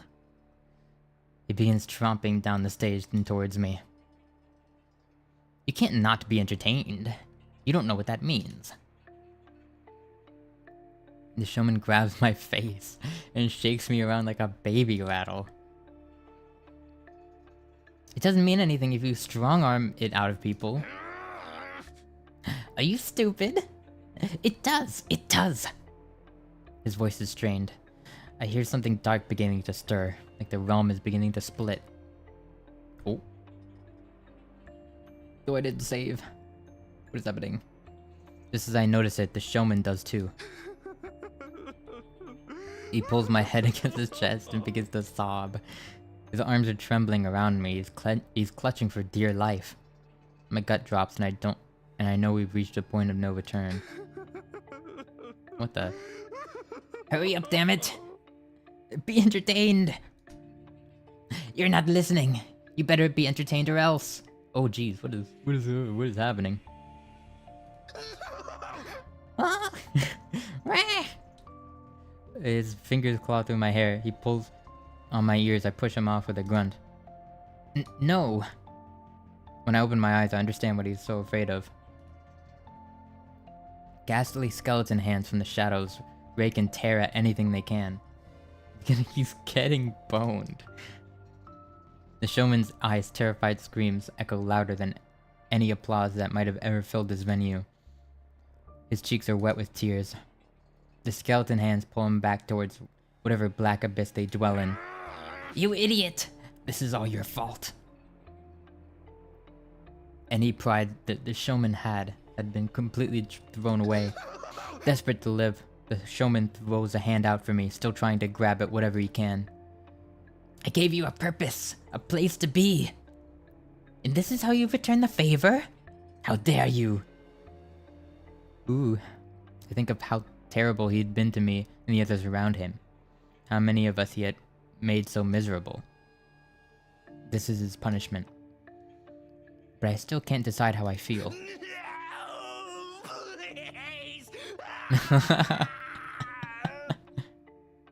Before I can react properly, the showman's throat gives one last wet scream. He's enveloped by the skeletons. He's enveloped by the skeletons. That's how you pronounce that word. They suck him back into the dark, and I'm left there alone in the audience. Surrounded by no one. With no one on the stage. I belatedly realize what's happened. Belatedly?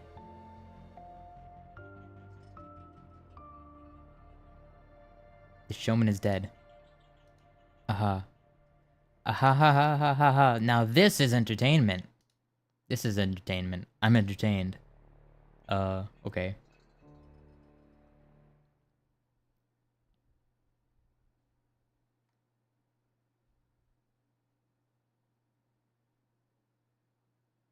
Okay, I got the third key.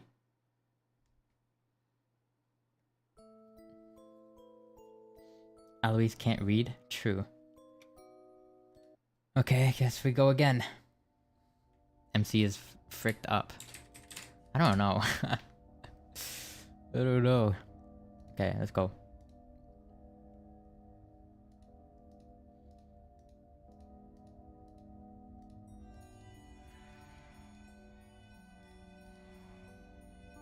Okay, we're what, halfway there? Yeah, interesting MC for sure. Okay, now... For Hako, what the heck is a Karasu demon? Is that just like some sort of bird? Probably. It's probably something bird-related.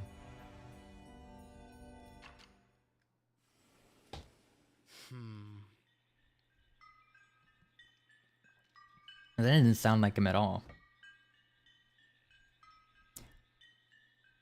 Took you long enough to return, human. It's been nearly the entire day. So I don't know how to voice him.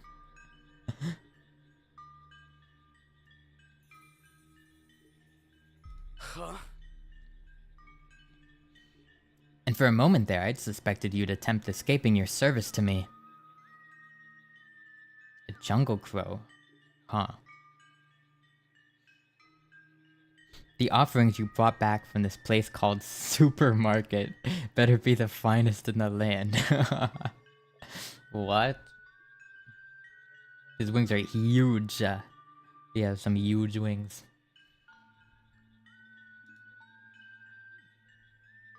In the place called Supermarket.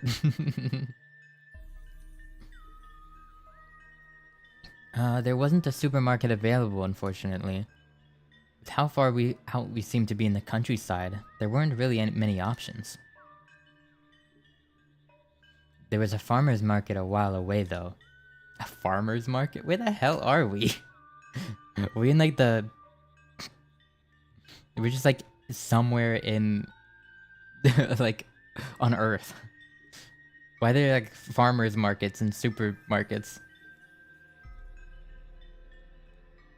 It took me forever to hike back up the mountain. That's why I'm so late. Excuses.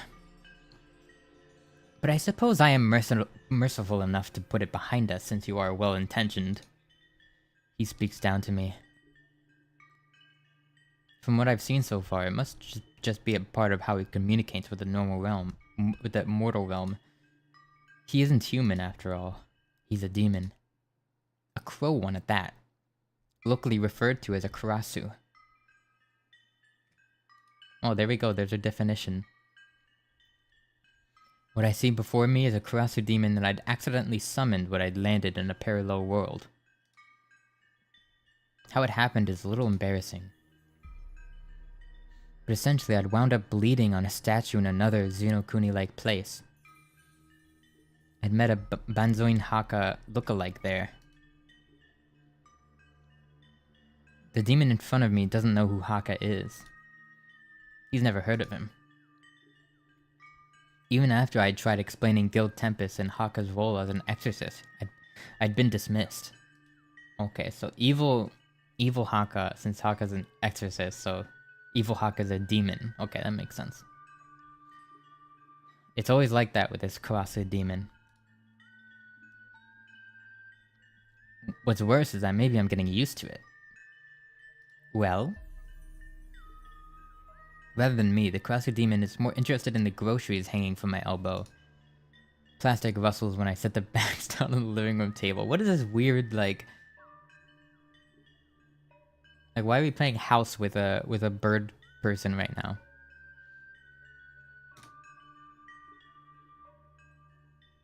I'd gotten him an assortment of fruits, vegetables, meat, fish, and dairy products. Dang, I wish that was me. I wish that was me. I have like $15 right now. I wanted to get...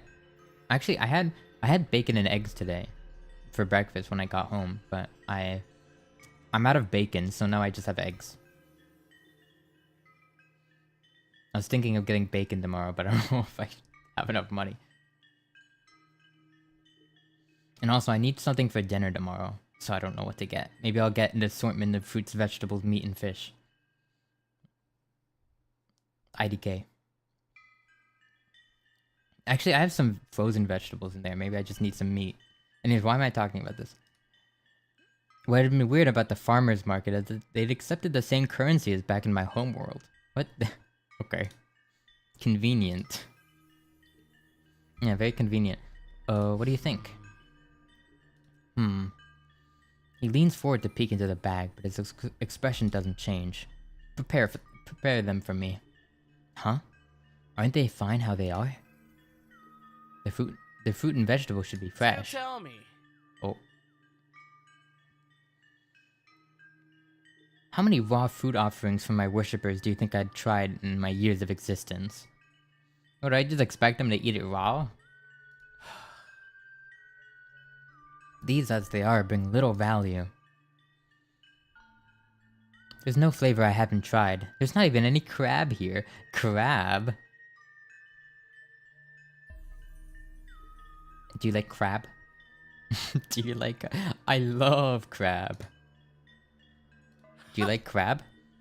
It's the best food there is. There's simply nothing in the physical realm that could even compare. Is there... Does he like crab? Is this like Haka lore or something? I didn't know he liked crab. That's so specific. Yeah, that is pretty subjective.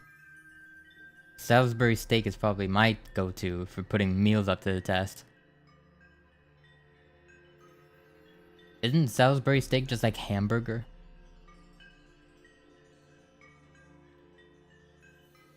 I like filet mignon. How do you say it? Filet mignon. Filet mignon. Mignon. Filet mignon. Mignon.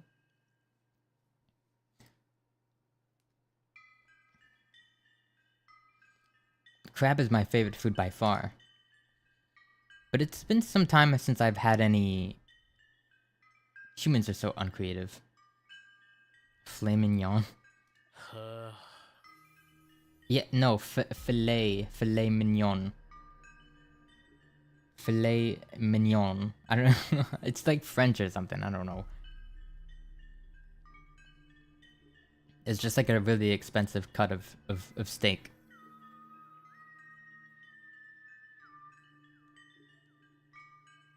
And by that, I mean I'll die if I eat another apple.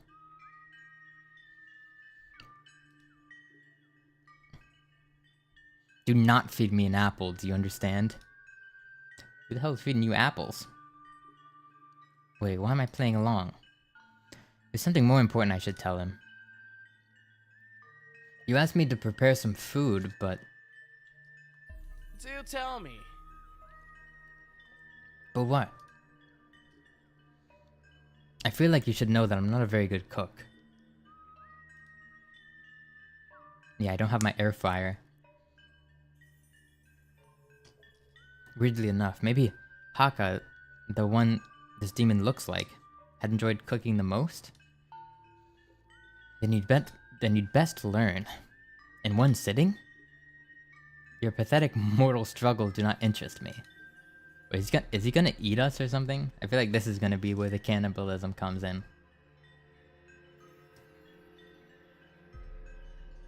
I just want to feast, human. It's been years since I've been summoned, and my physical manifestation is hungry. Okay, as long as you're not gonna be too hard on me for anything. Fearful of your own incompetence? Fine. If I find myself fond of the taste, then I will not complain. There is a kitchen attached to this living room. I've used my magic so that the stove there should work. Huh? What do you have, like, propane magic? That is all. You may go. Looks like I'm being sent away. Oh gosh, we're gonna have to do the cooking minigame, so I'm gonna save. I take the ingredients back with me and hope that I can remember how to make food. Oh, lovely. At least we have a kettle. That's something. We're already 2 steps ahead of most American homes. The kitchen is dark. Signs of neglect show on the surfaces of its supplies all around. Dust, cobwebs everywhere. It's extra flavor. Is this space really okay for preparing anything? I check the stove, and surely enough, the gas sparks and it ignites a fire. Looks like the Karasu demon had meant what he'd said. Before cooking anything, it takes some cleaning and washing before things seem safe to use. Eventually, once it's all acceptable and sanitary, then I return to the kitchen and I think of what to make the Karasu demon. I'm gonna save again. Yes. Extra flavor. Oh jeez. Oh, dude, you can never go wrong with the grilled cheese. It's gotta be the grilled cheese. Simple is best. After all, it's hard to screw up a grilled cheese sandwich. It won't take me long to get it to him either.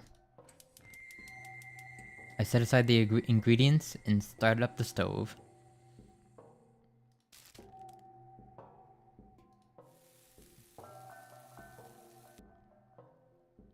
In little time at all, the sandwiches are ready. I used a little too much butter on the bread, so maybe his hands will get oily. Then again, when is there ever too much butter? They're messy, but isn't that the point? Actually, you know what? Huh? I'll eat these ones and make them another set. Do tell me. Did you eat my food? How is it that I'm immediately caught the moment I come out into the room? You're a slave to your appetite and you disgust me. Anyway, let me have it. Put the plate down. Obediently, I lower the plate in front of the Karasu demon. He leans forward to look it over, sniffing at the bread. I stay quiet the whole time. Stay quiet all the while, holding my breath. What will happen to me if he doesn't like it? Cut it. Cut this offering into pieces. He needs his sandwich cut in half. Oh, the sandwich is messy and I don't want it under my talons. Wow, what a diva. I slide the plate closer to myself and cut the sandwich into bite-sized pieces for him. He watches me suspiciously as if he thinks I may steal his food. That's fair though. I kind of already did. Once the sandwich has been cut, he straightens in his seat and samples the sandwich with a fork. What, he's eating with a fork? What the heck? This guy really is a monster. What's this? This is what you stole from me? Uh-oh. He doesn't sound happy. It's a popular snack food. You really don't like it? It's befitting for someone as slovenly as yourself. But to my exquisite palate, it's simply not enough. This shouldn't qualify as a meal. Why does he hate it so much? It's not even bad, he's just a weird grilled cheese sandwich hater. Take it. I'll eat it in front of him then. Nom nom nom. Nom nom. I don't care what Snooty Demon thinks about grilled cheese sandwiches. What the heck is this? What is happening? Good food is good food. I take the plate away. Oh, okay.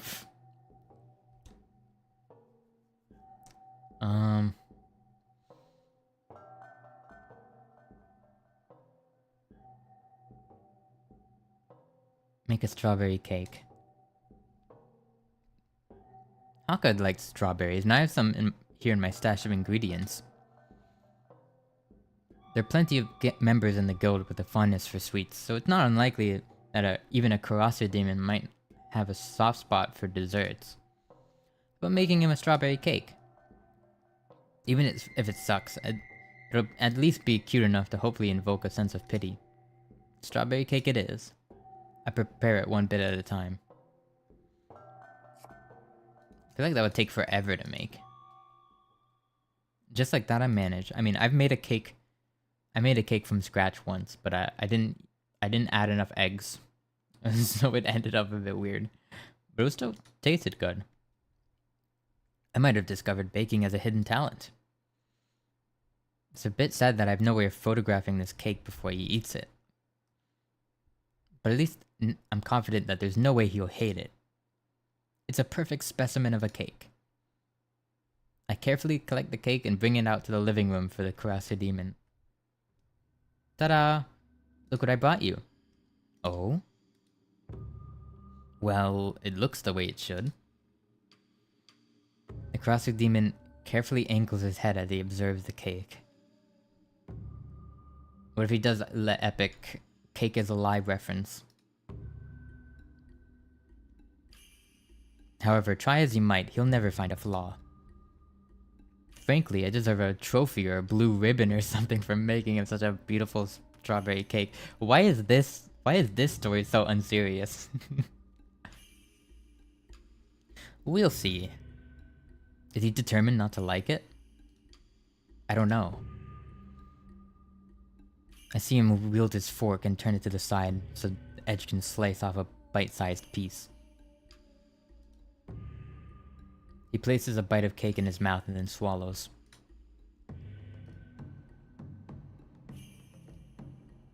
Did you like it? He takes another bite, as if the first one hadn't been enough to decide. That's a good sign at least. Still no answer. He just keeps eating and eating. Oh, he likes it. I think it's safe to say he likes this offering. Before long, he's eaten the entire cake by himself without even extending an invitation to share. He drops his fork on his empty plate. It wasn't terrible. Congratulations. Woohoo! A victory for me. But I'm still hungry. Still hungry after eating an entire cake by himself? And why is he in such a hurry to make sure I don't stay happy? There aren't enough ingredients left for me to make another whole cake. Then make something else. I'm still hungry, I said. Yeesh. I collect the empty plate. Oh, so there was no choice. He just wants me to make everything. Alright. Can't go wrong with my own favorite food, can I? Salisbury steak, here we go. It takes me a bit to figure out where to start. Reverse engineering the recipe.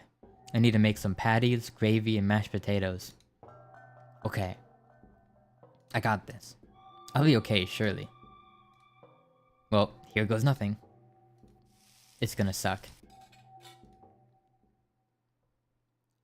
Sometime later, I pulled together an attempt at Salisbury steak.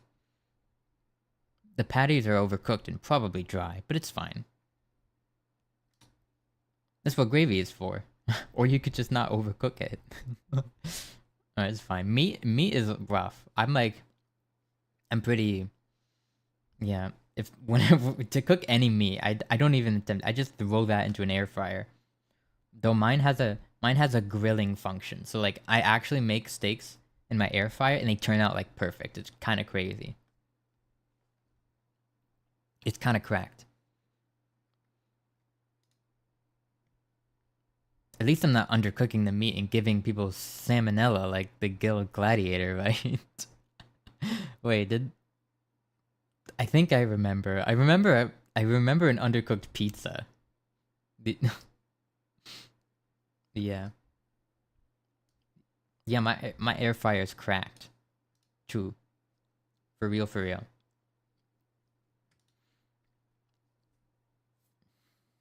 After trying to convince myself that I did an acceptable job, I bring the meal out on the table in the living room.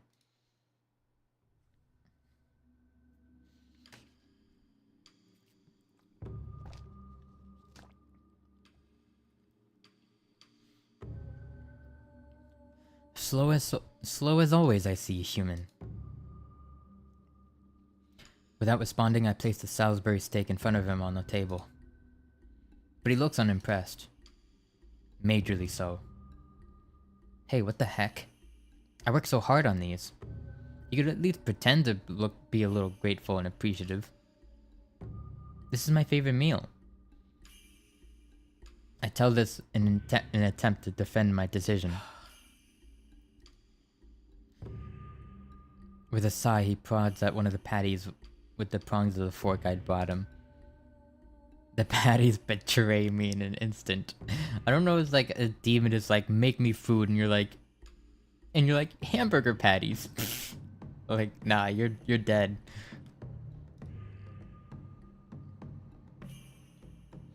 I guess I hadn't used enough breadcrumbs or egg or something because they crumble into little crusty meat bits under pressure. Oh, you're dead. And he looks at me. He just looks at me. You can't dismiss it so easily. It might taste good. I insist.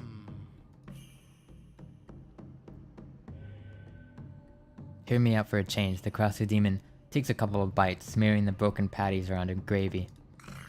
He chews. Good? I just want this to work. Oh, it's terrible. I don't taste anything. Do tell me. Did you even attempt to season? Yeah, that wouldn't have been me. I seasoned the heck out of everything.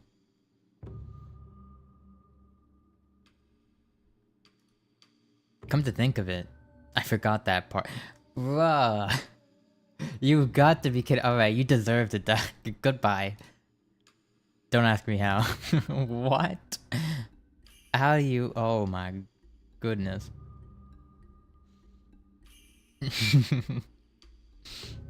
I'll try something else. Give me a second. I collect the failed dish. Do tell me. There's nothing left, is there? There are still some supplies left. You disappoint me. What? How? Had he or had he not devoured my entire cake by himself? Your offerings are not good enough for me. And yet you dared summon me. I should make you pay for it. You ate my cake. You ate my cake, though. How can you say I disappointed you?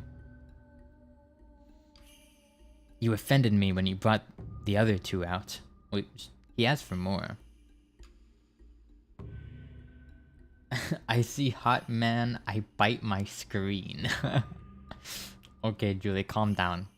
Down, down, girl, down. Huh? Did I not tell you that I was still hungry? That I'd had any... Ooh, I can't speak. Did I not tell you that I was still hungry and I'd had every intention of feasting? Since when did the situation become about appeasing you? Oh. You can't be serious. I am serious. Why do you think you can boss me around like a servant or something? Huh? Oh. Because you are a lower being, human. It is the natural order of things for you to worship me. I have been patient enough towards your insolence. The demon rises from his chair and his wings beat down once around him. A gust of air sends the remaining dishes flying from the table. Then he does it again. The second gust is much more powerful, and it sends me flying back until I hit the wall behind me. Oof. Oof. I slide down the wall until I'm down on the tatami. MC, that's a demon. This MC's kinda dumb. Haka's doppelganger comes closer to me. Do tell me. Did you ever think to know your place? Of course appeasing me should be your utmost priority. Because you summoned me here. Ugh. He sweeps up a leg and kicks me in the face with his shoe. Whoa! What the? Kung Fu fighting. I see stars when it makes contact and stays there. Do tell me. Do you understand now?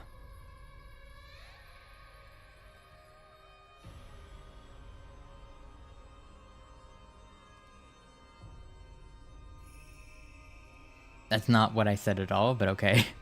I understand that you're a demon, but it doesn't mean that I shouldn't stand up for myself, just because I'm human. It doesn't mean that I have to respect you. The crossfit demon digs his shoe deeper into the side of my face. Oof, owie. He leers down before he kicks again at it to shove himself away. There's a scowl stuck on his face. I know I'm setting myself up for disaster, but I can't back down now. Not like this. Spooky. Very well then. In that case, allow me to show you your place in this world. Oh, Grassy Demon reaches for my hair and it sinks his claws into my scalp when he lifts my head. Oof. I squeak in pain. I squeak in pain as they break my skin and blood drips down the sides of my face. I squirm under his grasp before he throws me back on the ground with another sadistic laugh. And he's not picking anything. He's not picking me up with one arm with those puny arms. I'm joke. Unless.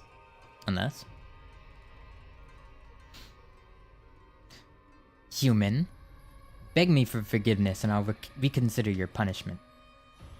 Oof. I'm too disoriented to respond.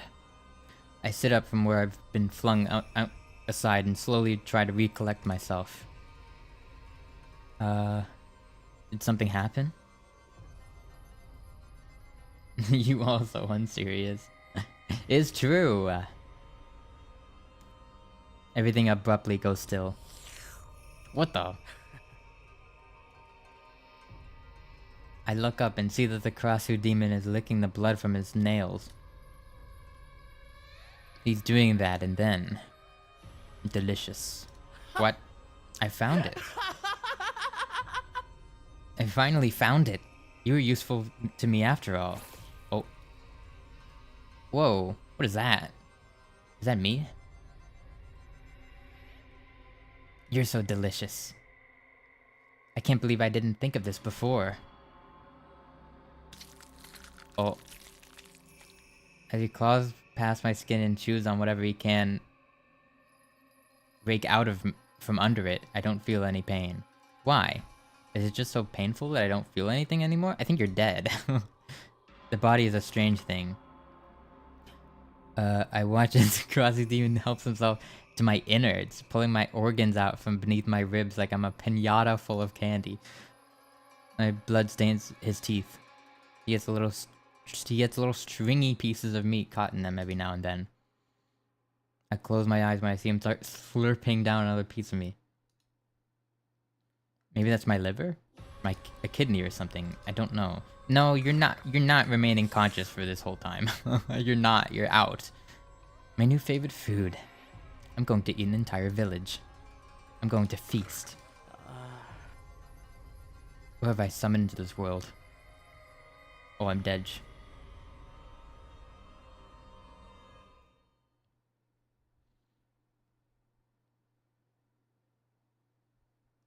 You required 4 keys. Wow, a key for me? All I had to do was be eaten.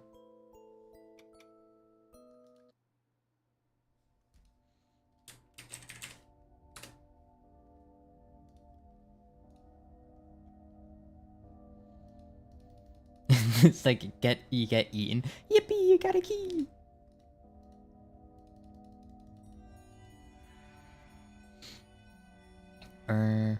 Oh.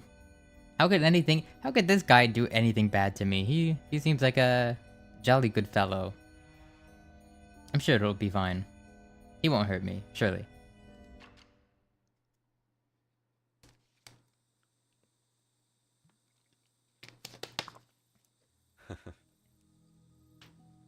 So what do you think? Oh wait, I just have to do a super deep voice. That's just what all that's just about all of what I have for this seasoning, but I find just a little salt and pepper goes a long way. Best to enjoy it fresh.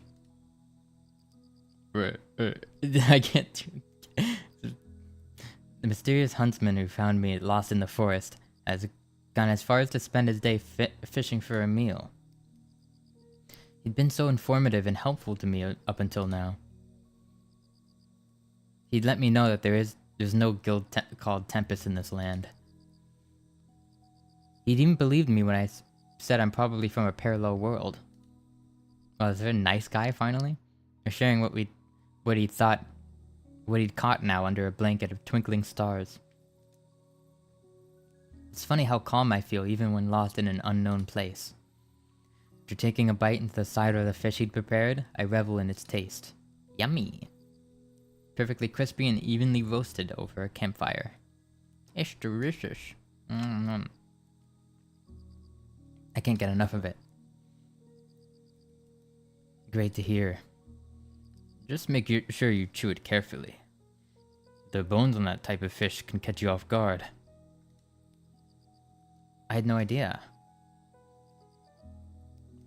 I navigate the fish carefully with my teeth and try not to eat so fast. Surely enough, there are some harder pieces here and there, but the flavor of the fish is far worth the effort. True, if you season anything, it could be delicious. I finished the fish from the skewer with a smile on my face. I have some carrots from town in my saddlebag too. I can't go that deep. I usually share them with my horse, but you're welcome to have some for yourself. Saddlebag?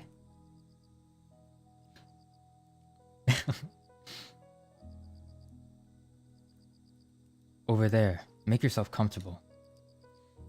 The huntsman gestures to his steed. By a knotty old tree, a large dark horse with a mane and tail of smoke watches me from the side. Yeah. Well, it watches me somehow. Though it has no eyeballs and only empty sockets, it's still acutely aware of its surroundings. I'd been terrified of the horse the first time I'd seen the huntsman galloping in on it. I still don't know what to make of it, if I'm honest. You don't think I'll scare it if I approach it suddenly?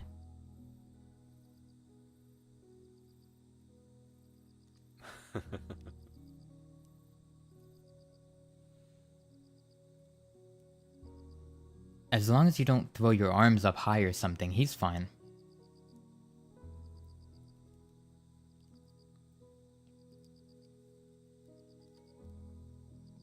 Why don't you... What? Hold on.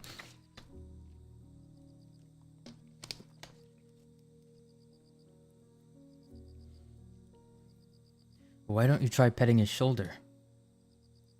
Here goes. I can't say I've ever pet a demonic-looking horse without eyes before. I make my way over and touch the side of its shoulder.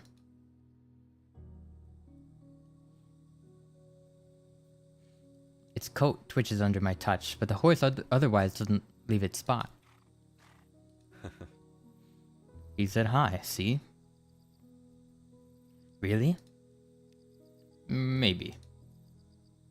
Maybe. I echo the huntsman before I sift through the the saddlebag hanging off the side of the horse. Surely enough, the carrots he'd mentioned before are wrapped in plastic. The horse's attention is on its new snack. Don't worry.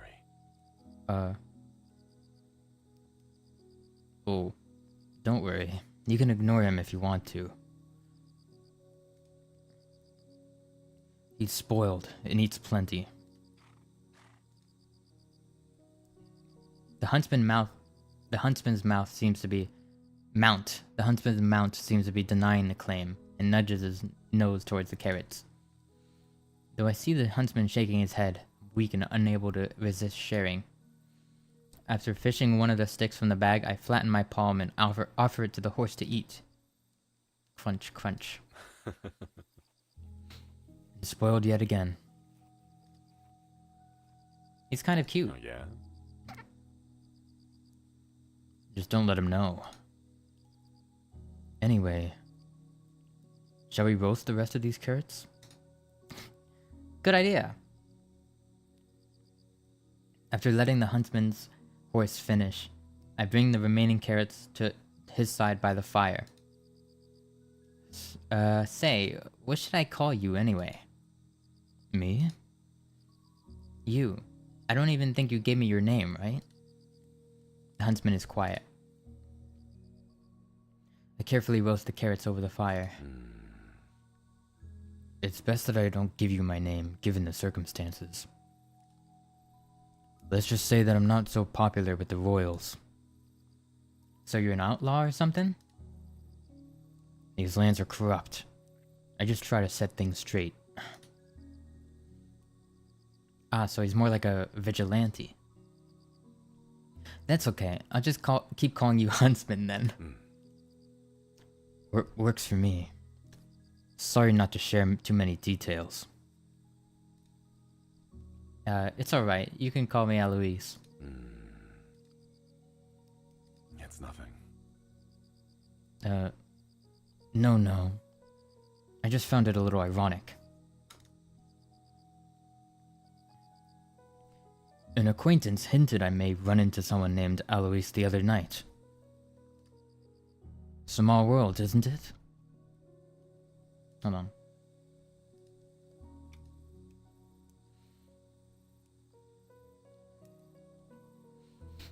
We should all hang out together.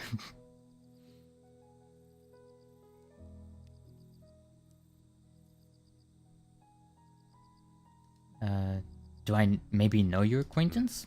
Possibly. Oh, possibly.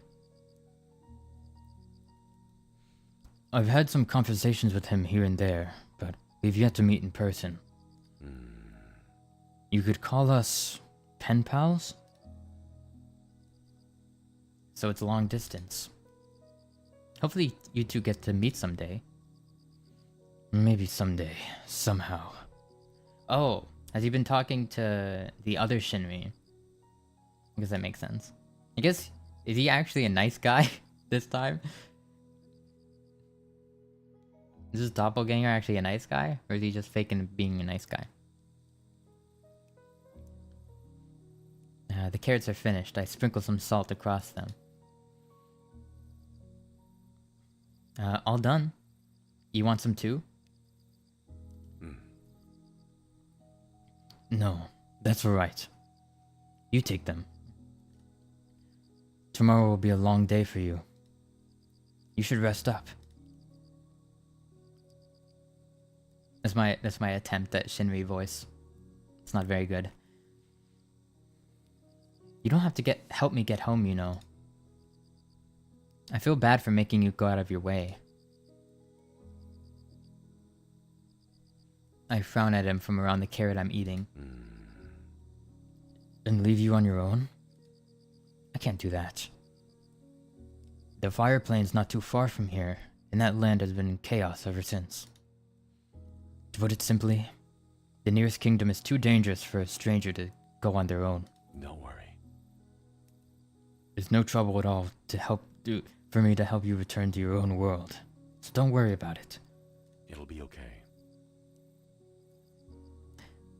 We'll figure it out together, I promise. His smile puts me at ease. It would be rude to refuse his help at this point, right? And it's not bad either. After exploring this world a little on my own, he'd been the only person to hear me out, let alone be kind to me. Thank you, Huntsman.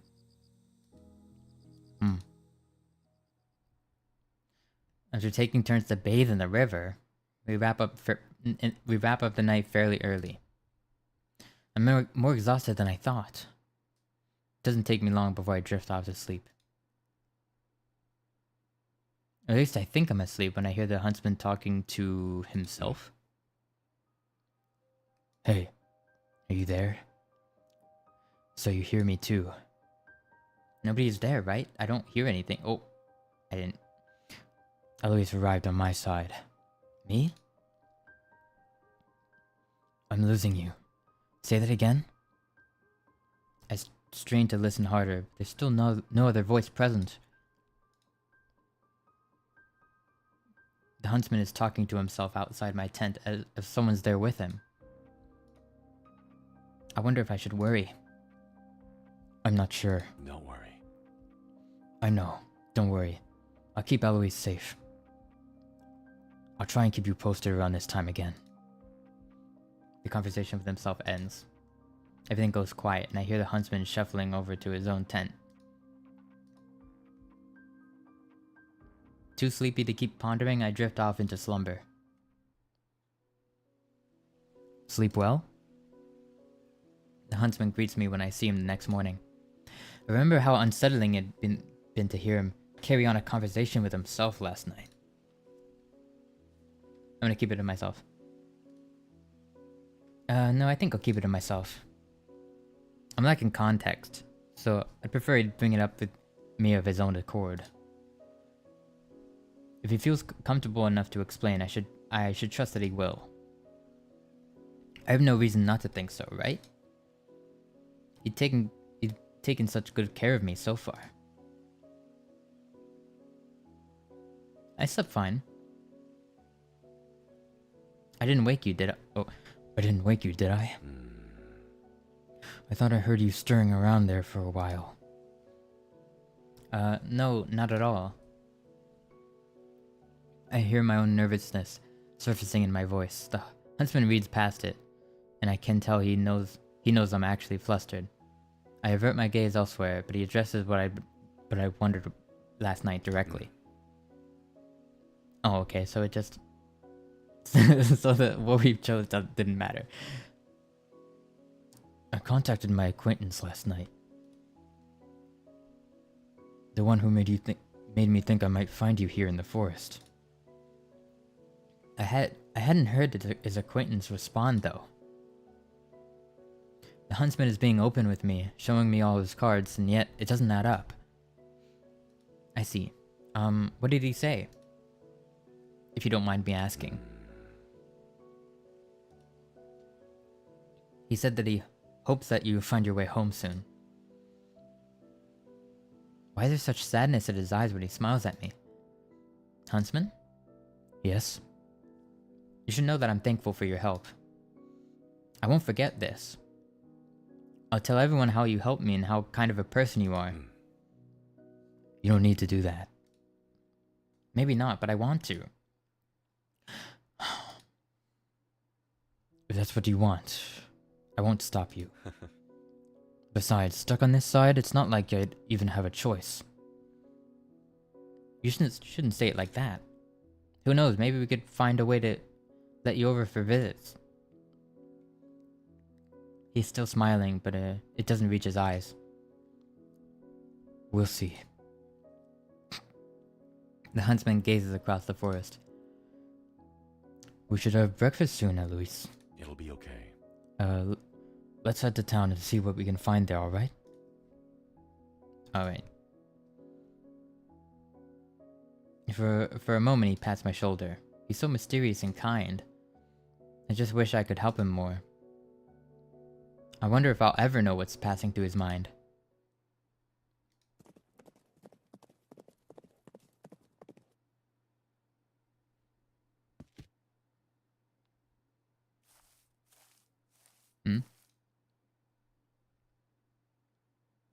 Whoa. I'll never forget the night I found you crying by yourself in the forest, Eloise. You called me Shinri. Josuiji Shinri. I'd understood my role as your protector, because I know who you meant. Because prior to your arrival, Shinri's voice, as well as his memories of you from the other side, had reached me. Stronger and stronger. Realms apart. It didn't matter. Shinri and your guild companions were searching for you. Ooh.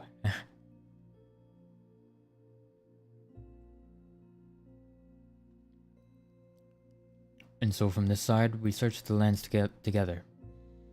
Together on horseback, Eloise, day by day, we traversed just about all of this Elysium in hopes of finding you a way home. But we'd failed. We spoke to mercenaries, to peasants, and to nobility. But none of them have ever heard of another Elysium. What happened? I had to leave for a bit? Pretty much nothing. Maybe they hadn't, but I had. Because for reasons I haven't told you, I've been wanted by many kingdoms for a long time. I wonder. Have you heard of something called Doppelgänger? I'm too afraid to ask you. Because if I do, then the text I'd stolen from a certain king turned out to be true. Is that in order to leave this place, you have to.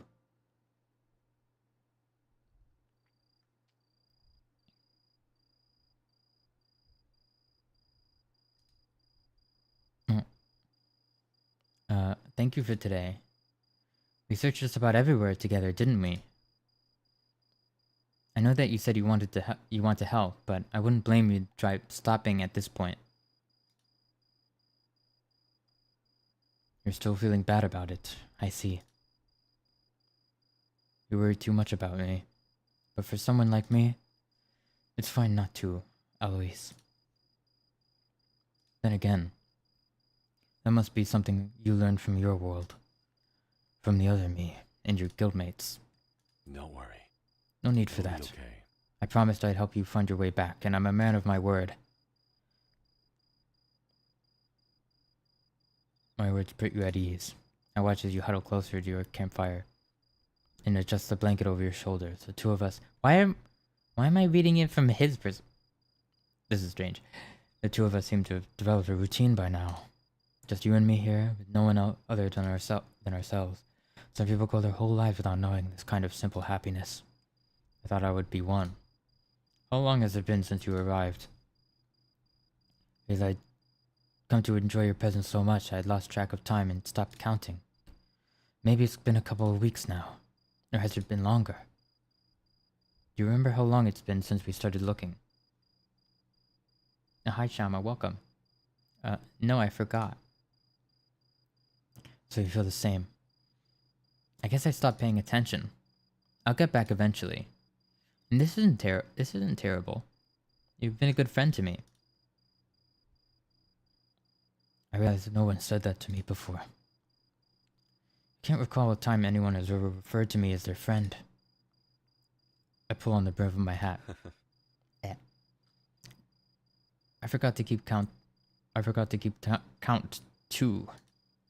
I'm getting worse and worse at this voice.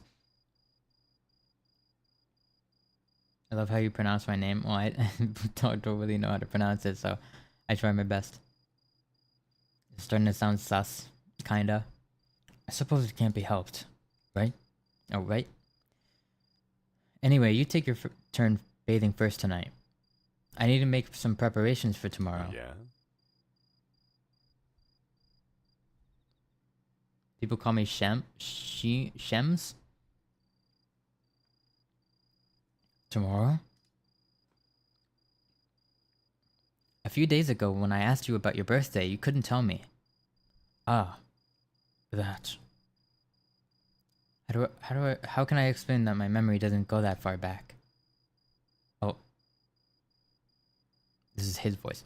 It's like, this world is... I thought that was really sad, Huntsman. Oh, yeah? Did you? Of course you would.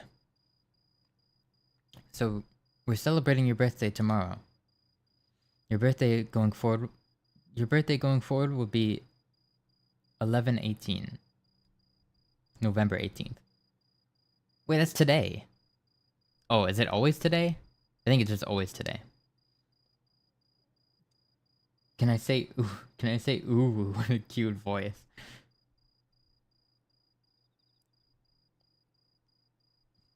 Ooh. Hi, Clumsy. Welcome back. Don't forget, okay?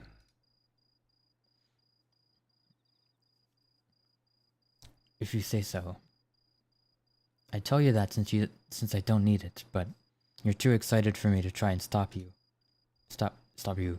Ooh. And just do the deep voice aside. I'll take a bath now. Good. Take your time.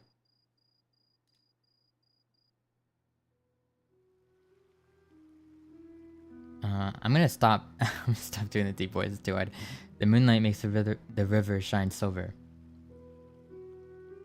I take my time in the water. My hair sticks to the nape of my neck when I wash it. Why are we reading this from his perspective? Then I think of how you call me your friend. You'd gone as far as to make up a birthday for me too. Did I miss the bird boy? Oh, you did, Clumsy. You kinda did, but maybe you didn't want to see it. I don't know.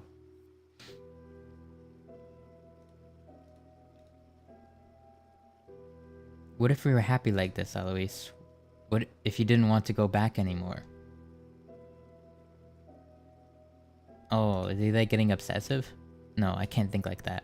It's not right for you to stay here. I can't believe the thoughts are even surfacing in my mind right now. If I close my eyes and try to escape them, when I do, I see a memory. One of his memories. Oh, it's morning. Shinri is happy and sharing a pot of coffee with you and your friends. Someone with two different colored eyes spills some on himself, and his pet jingles loudly as it flees a splash. That's battle. Man with blonde hair is wrestling a smaller man in a ponytail. Man with blonde hair.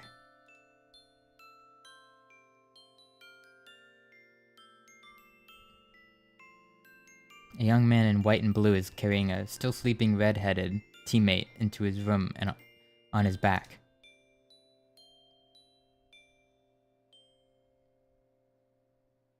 Did he just not want to wake up? Seems like it, haha. You want to eat the art of this game? Yeah, the background art is pretty good. This is cool. I wish I had a background like this for my streams.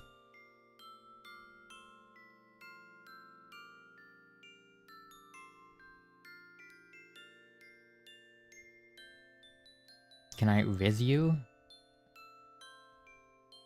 Sure, you can try. Let's give him 30 minutes.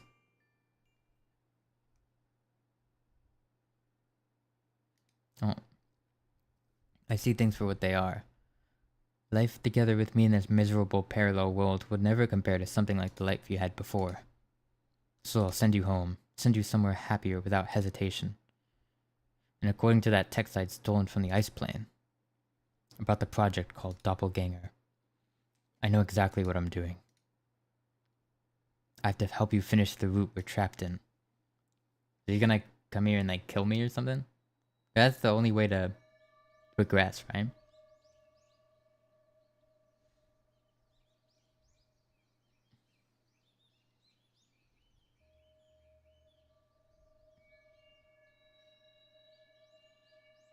Are you planning to calm one? No, I don't have any money.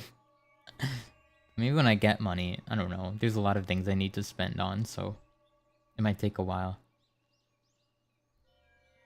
I also don't know what I would do, also, because honestly, I don't know what I would do for it.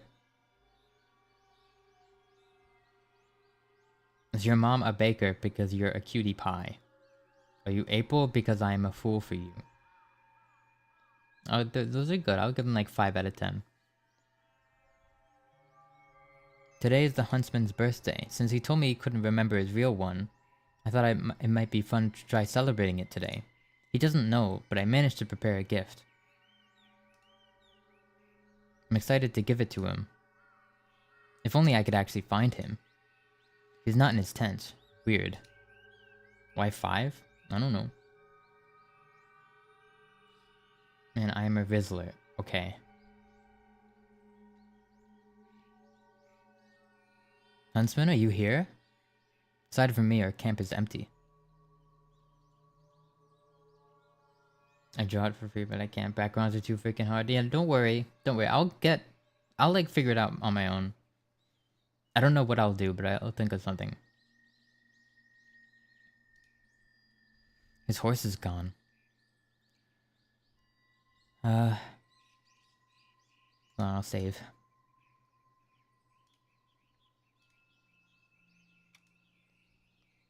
Deeper into the forest. I search the deeper parts of the forest for him, but there's no sign of him anywhere. Huntsman? I call for him again, and I'm still not met by a response. Why do I feel like something terrible has happened to him? No, I can't panic. I need to stay calm. Deeper? Oh, it's just loops. Okay. Yes. I hurry from the forest to the meadows I remember. Huntsman? And what I see next is... Oh my god. Oh, he dead. The huntsman is lying on the ground. An arrow protrudes from his chest. Oof.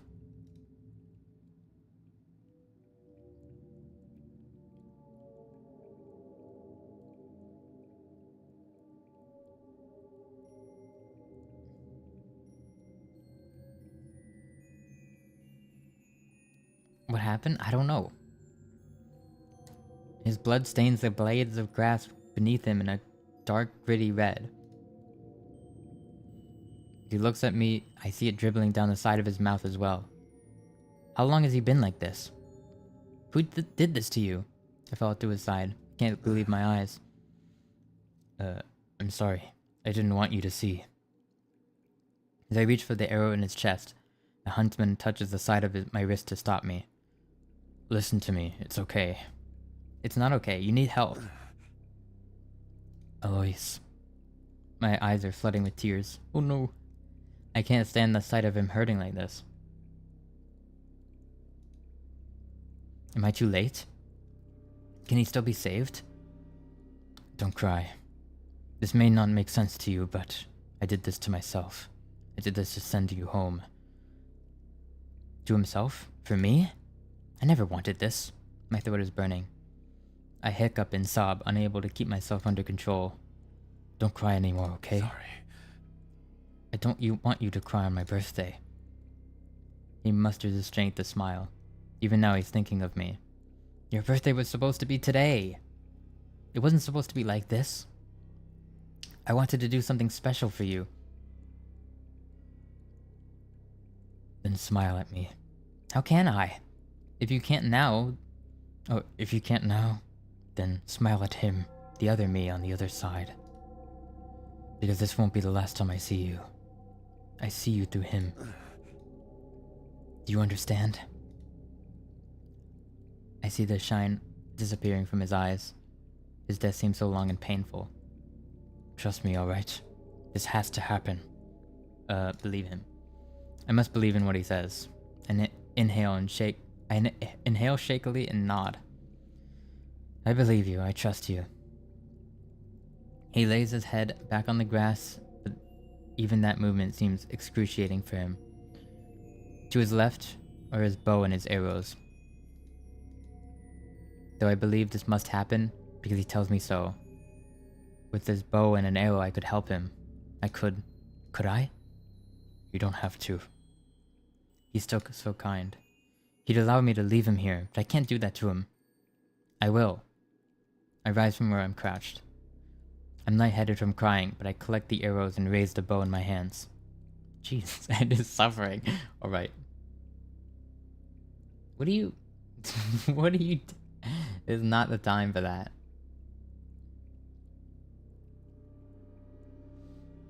I can teach you math first. Had to. What are you saying? Stop that.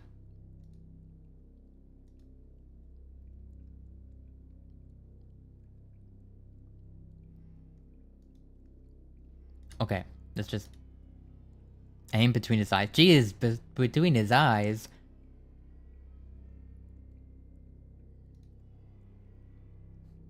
His smile has finally met this. His final. I can't speak. His smile has finally met them this time. I want to help him.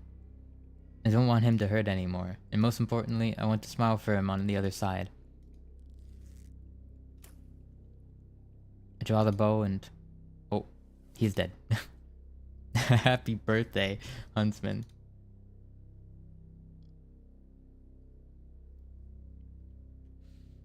Just shoot someone in the face. Happy birthday. Happy birthday. Frosty the Snowman. Na na na na na na na. Okay.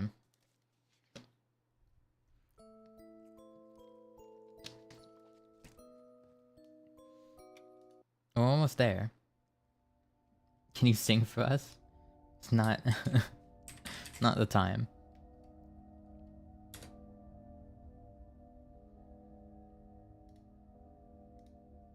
Okay.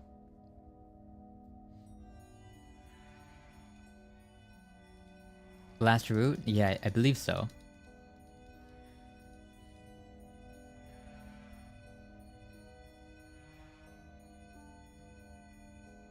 Abandoned automaton. Okay.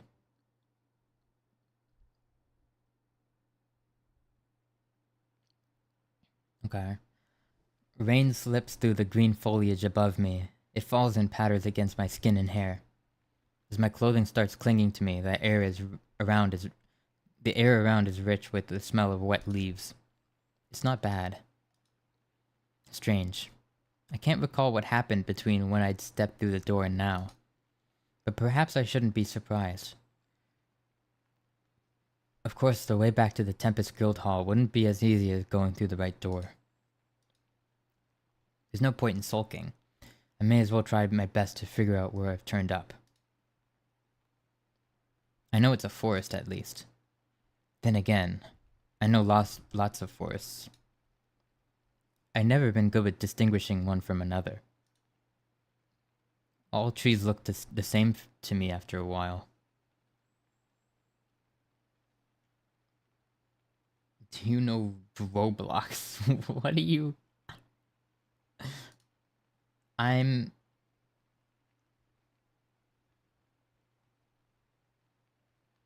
Okay, I'm doing this for your own safety. I'm pretty sure you're a child, so I'm just gonna do that. Okay. All trees look the same to me after a while. If only I were Machina X Flayon. Who says this? The guild's pilot was always seemed able to memorize landmarks without trying. Did he?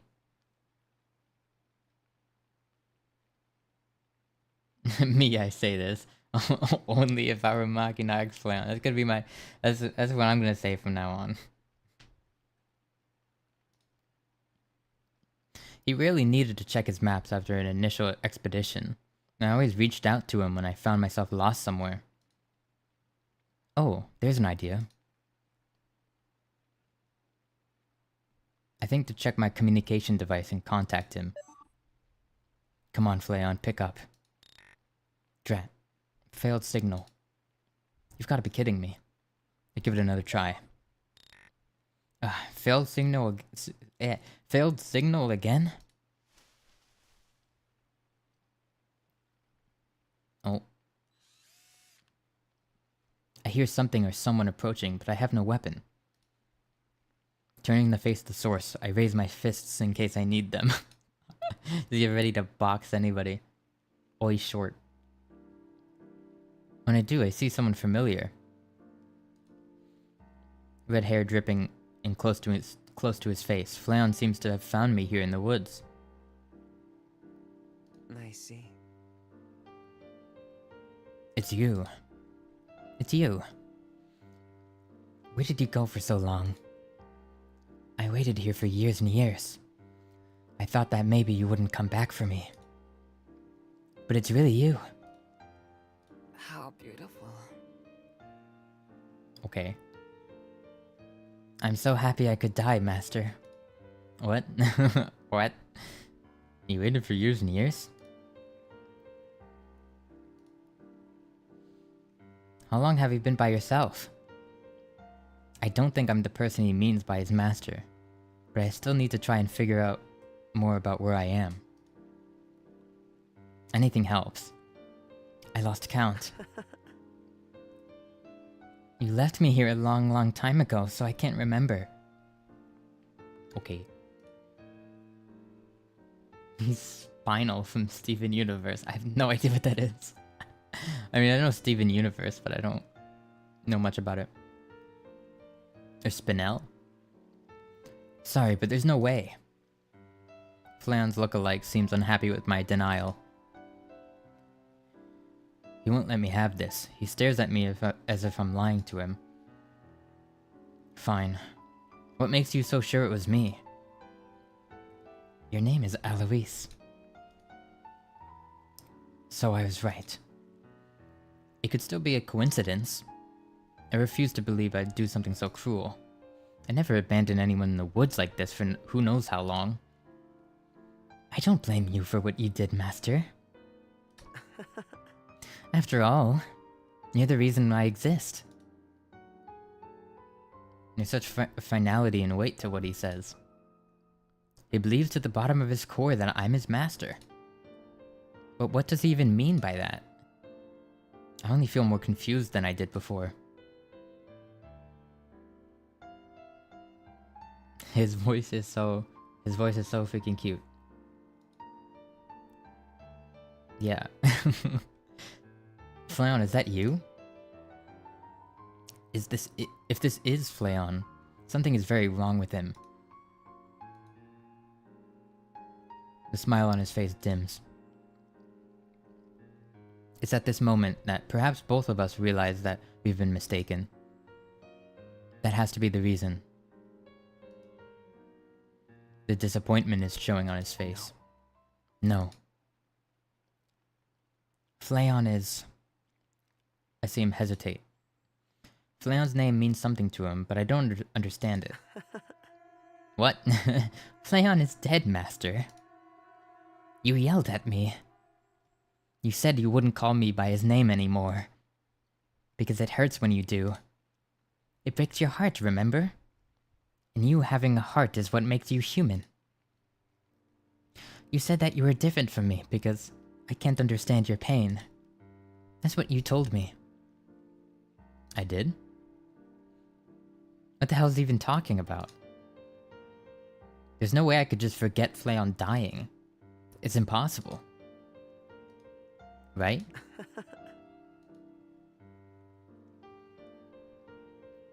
Does calling me Fleon mean that your heart is fixed now? That must be why you came back. No. You're not Fleon. I'm not sure about the- I'm sure about this part. You have the wrong person. You have the wrong person. I'm sorry, there's just no way. Who's Fleon again? It's the VTuber who this is based on. I should have had like pictures of them ready so anybody who didn't know knows what they look like. I guess you can just find it online.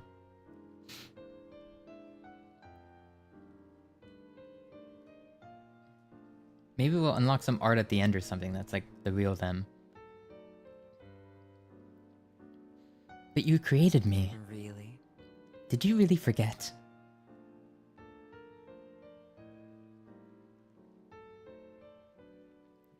There are reasons beyond simply forgetting that makes his claims impossible. That's just the thing. There's no way I could have created you either. I should watch my words. According to him, he and his master had approached this subject in the past. There definitely seems to be an underlying complex. I hear his joints make a rickety sound when he shifts his stance across from me. Oh yeah, I know him. Yeah. This person is not human. He's completely mechanical. I just don't have those sorts of skills. No reply. As I wait for one, I realize that the rain had lulled to a stop. Oh, you thought it was like a character that you missed? No. The only characters are... I think the only one that you missed was Haka, or... What do they call him? Something demon? Yeah. He was a bit wacky. Were you there for battle as well? I don't know. Can't remember.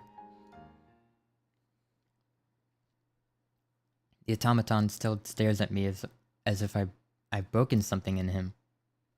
The Karasu demon. With nothing left to say, I give an awkward nod and try to find some good timing to make an exit. Good luck finding Eloise, okay? I mean it. I avoid meeting his gaze as I turn to leave. In the very same moment, the automaton suddenly breaks the quiet. No. You can't. No! Whoa. Don't leave me anymore. Ooh. I can't do his voice. The shouting shoots fear through me, and before I know it, I'm running from the forest without thinking. Without looking back. His voice falls further and further away, but I can still hear his mechanical legs creaking and grinding as he tries chasing me. Don't go! I need you to stay with me! Forever! You promised me! Ugh. I run until I don't hear him anymore and eventually come to the edge of the forest. Though I seem to have lost him, it's still difficult for me not to feel uneasy. The automaton may not be human, but he still sounds like it. No, I can't think about that anymore. I can't afford to feel guilty over something I didn't do. My eyes search the clearing for any signs of shelter. In the far distance, I see a greenhouse and a small chateau, side by side. Oh, okay. Hold on.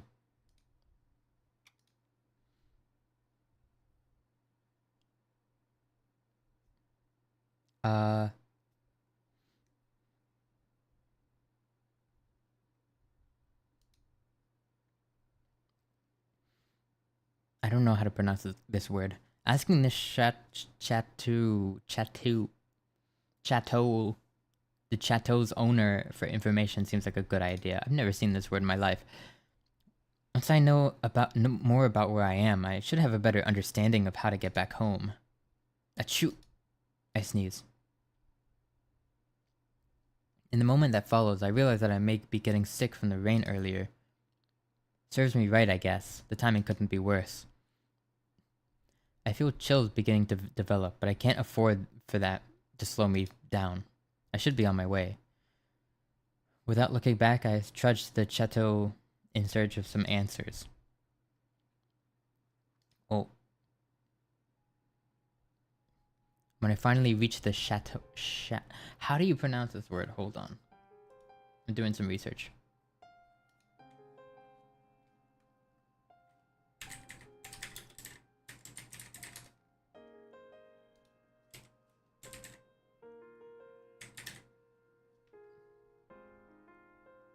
Chateau. Chateau.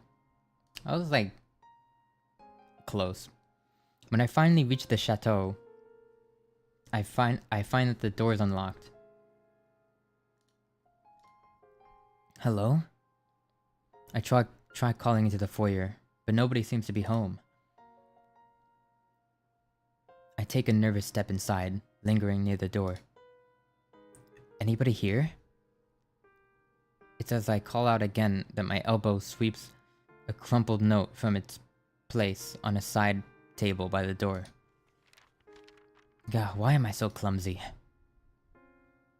I crouch to return it to where I had been and see, "I'm going home, don't follow me." From Eloise. This is my own handwriting. Does that mean the automaton's creator is actually... Oh. Nice. I feel like I'm going to be sick.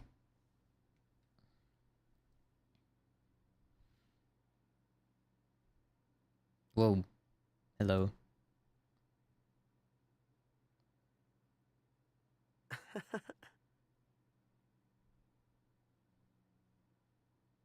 Of course you would come home. I know you better than anyone else. Home?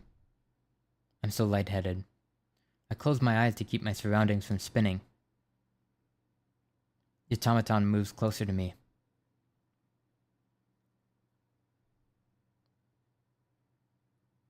Oh, hello. Close. You're close. This is your home. Oh.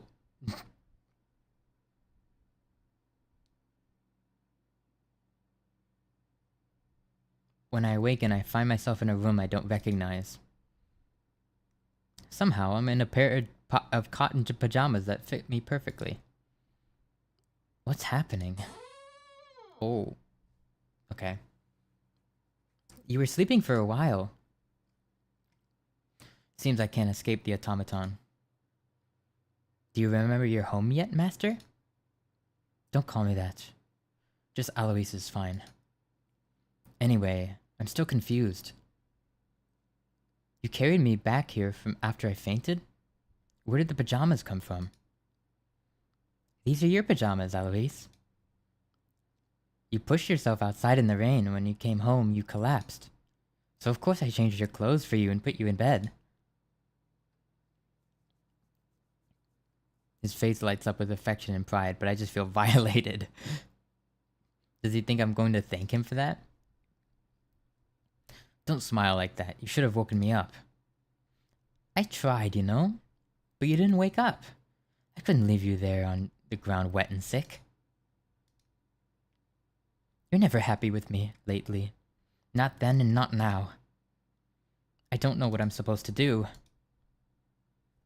I watch him for a long moment, lacking any words that might comfort him. There's a flat silence in the air before I break it with a sudden sneeze. Achoo. Achoo. Ugh. My whole body is fed up with me, and my stomach growls just shortly after sneezing. The automaton laughs tiredly. See? Still sick. I should make you food. What do you want to eat? Auto something. Automaton, I think. I think that's how you say that word. When had I last eaten food? The idea of a home-cooked meal is appetizing, but I can't trust this automaton.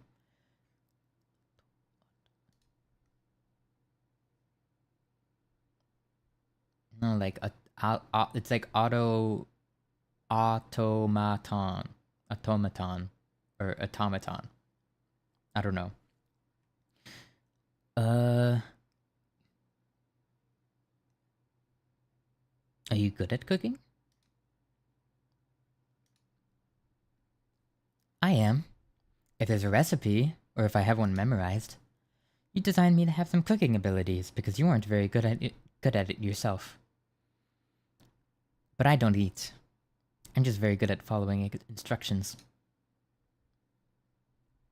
Enjoying food seems fun. I'm jealous that humans eat. It's just part of being alive. Well, it's not.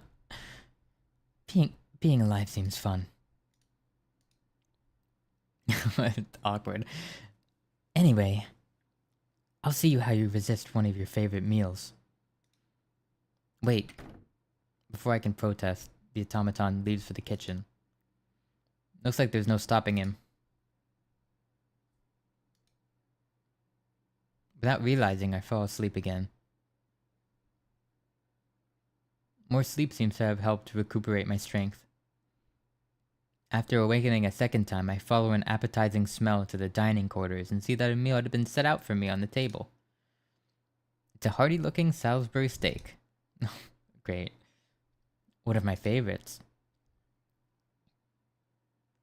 I stare at it. I consider that maybe the automaton has actually met some version of me. So is there like a version of me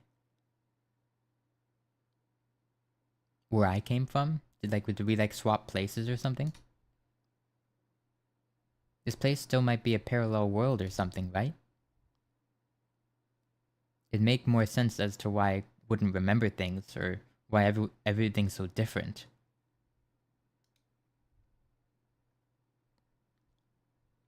I thought you might wake up soon. Are you feeling better?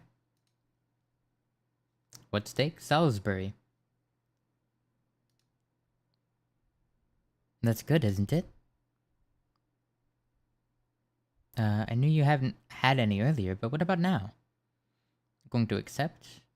Hold on, I'm saving. Accept. My stomach growls again. I can't fight it forever. As I watch the automaton carefully from across the room, I decide to trust him and reluctantly lower into my seat. He hurries to stand beside me. You need a drink with it, right? Milk? Juice? Milk is fine. Okay. After the automaton provides just about everything I could ever need, I help myself to his cooking. It's delicious. So delicious, in fact, that I practically wolf it down without hardly chewing. It earns me some soft laughter from him. If the food is poisoned and I die after this, at least it tasted good. That's the dry humor that crosses my mind upon finishing. You ate it so quickly. It was nice. I wipe my mouth with one of the napkins I'd forgotten to put on my lap. Do you want more? I can make more for you if you want.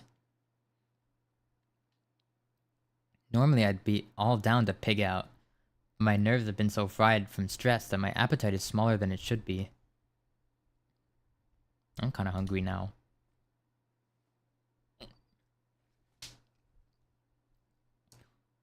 I'm very hungry. I feel uncomfortably full. I definitely ate too quickly. That was plenty, thanks. The automaton seems happy with my answer and he lowers himself into a chair beside me. You're so stubborn. I'm happy to help, you know.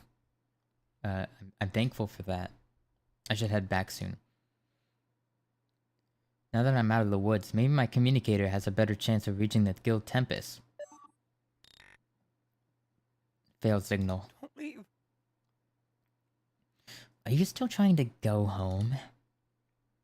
The automaton fidgets restlessly. Words. English. No. I still can't make a connection. No! Oh. Look at me when I'm talking to you. It certainly gets my attention. As I look up from my communication device, the automaton's eyes are wide and trembling. His expression is difficult to read. There's no I point. see. It doesn't matter what I do. You just want things to go back to how they were, don't you? Even though I'm right here and ready to give you everything. Huh? What's so great about being human? Is having a heart really so amazing? The automaton is looking at me, but I don't feel seen. His rage is on the precipice of an explosion. I need this person. I can't even cook eggs normally. Oh no. I had to calm him down before that happens. Listen. Oh. But I'm too late. Oh. What is happening? From a pocket in his coat, there are pliers in his hand. In one motion, said pliers are clamped down on my tongue. I start to bleed. No. The pressure sinks down harder. Ooh, ouch, ouchie, ouch. I'll say. Everything is numb now from the adrenaline. No.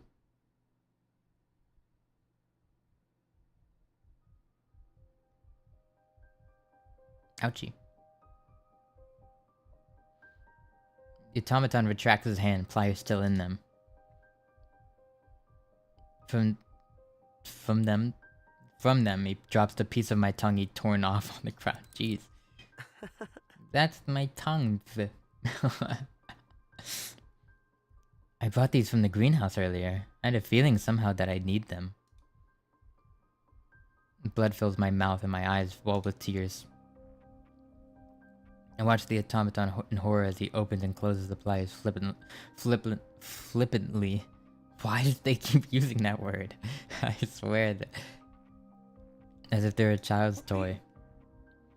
I'm not good enough for you because I'm not human. Go on, you can say it. Or maybe you can't now. I'm not good enough for you because we're so different. Because I don't have a heart. With the pliers shut in his fist, he laughs at me before plunging them deep into my chest. Oof. Oof.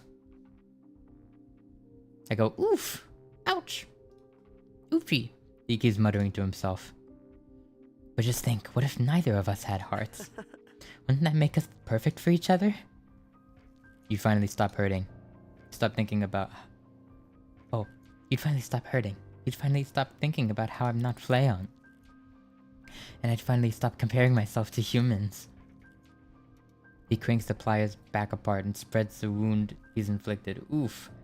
Oof. My blood bubbles up through the gaping hole. Ooh. Okay. I'm going to die soon. There's no way I'm going to live through this. Shh. He coos me as I dry sob. Weh. Just be still, okay? It'll be all over soon. His pliers dig further into me and his other hand is placed on my cheek.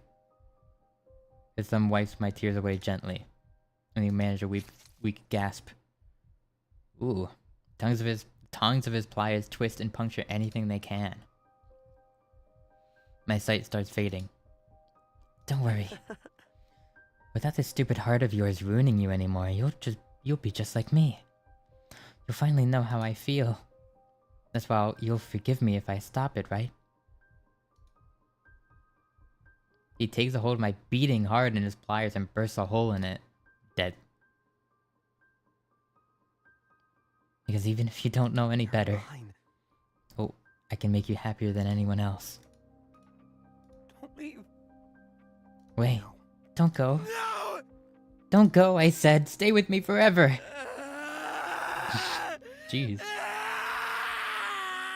You promised you would. Oh. He's a bit stupid. Oh, he's a bit stupid. You acquired 6 keys. Oh. Oh, it's different.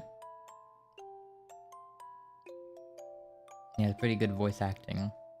Whoa. Truth. Hold on. That's new. Does this one? Yeah. In the vast darkness, another door appears to you. A mysterious door with 6 keyholes, each of them with a different jewel-colored lining. As you approach it now, you know where it'll lead. After all, you've been through a lot to get here. Oh, banger? You remember the many stories you'd witnessed and played a part in. The huntsmans, the crosser demons, the abandoned automatons, the showmans, the exiled princes, the demon kings. All 6 keys you'd worked hard to collect dissipate into the abyss. A lock clicks, and when you finally open the door... You're dead. I like the idea that he just opens the door and he just sees Shinri dead again. I know it's just supposed to be a flashback.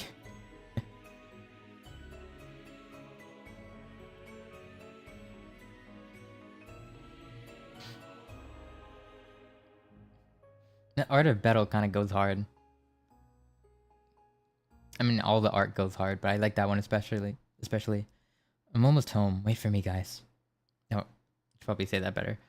I'm almost home. Wait for me, guys. Oh. Okay, this looks relatively normal. Like, this is like generic Isekai land. But I suppose it's normal. I wake up beneath the shade of a large tree.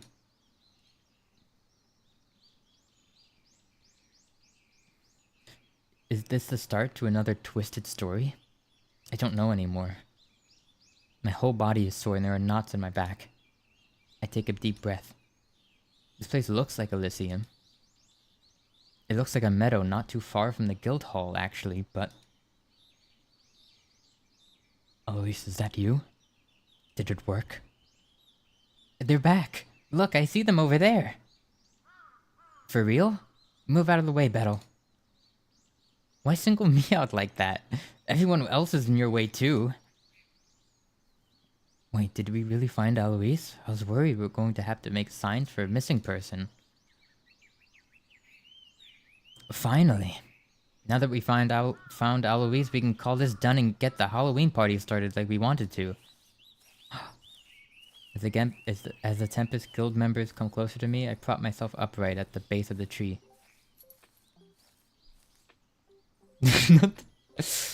I've heard this song like a billion times, but it's a good song.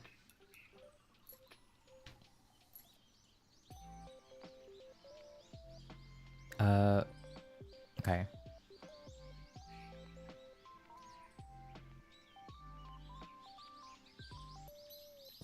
I'm stunned and at a loss for words.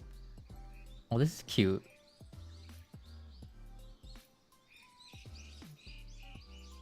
Yeah, it's them. Look at them. Look at them, they're all there.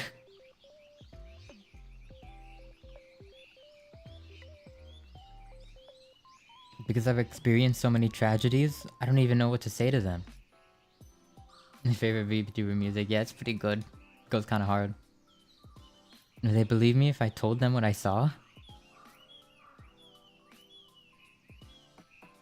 Had I just conked out here and seen a series of different nightmares?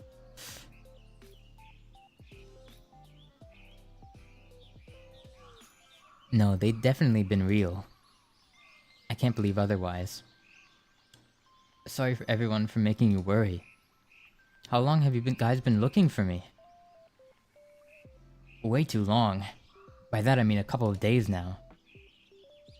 Are you alright? You look like you've been through it.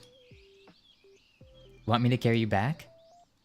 How do I even approach this subject? Was I here the whole time?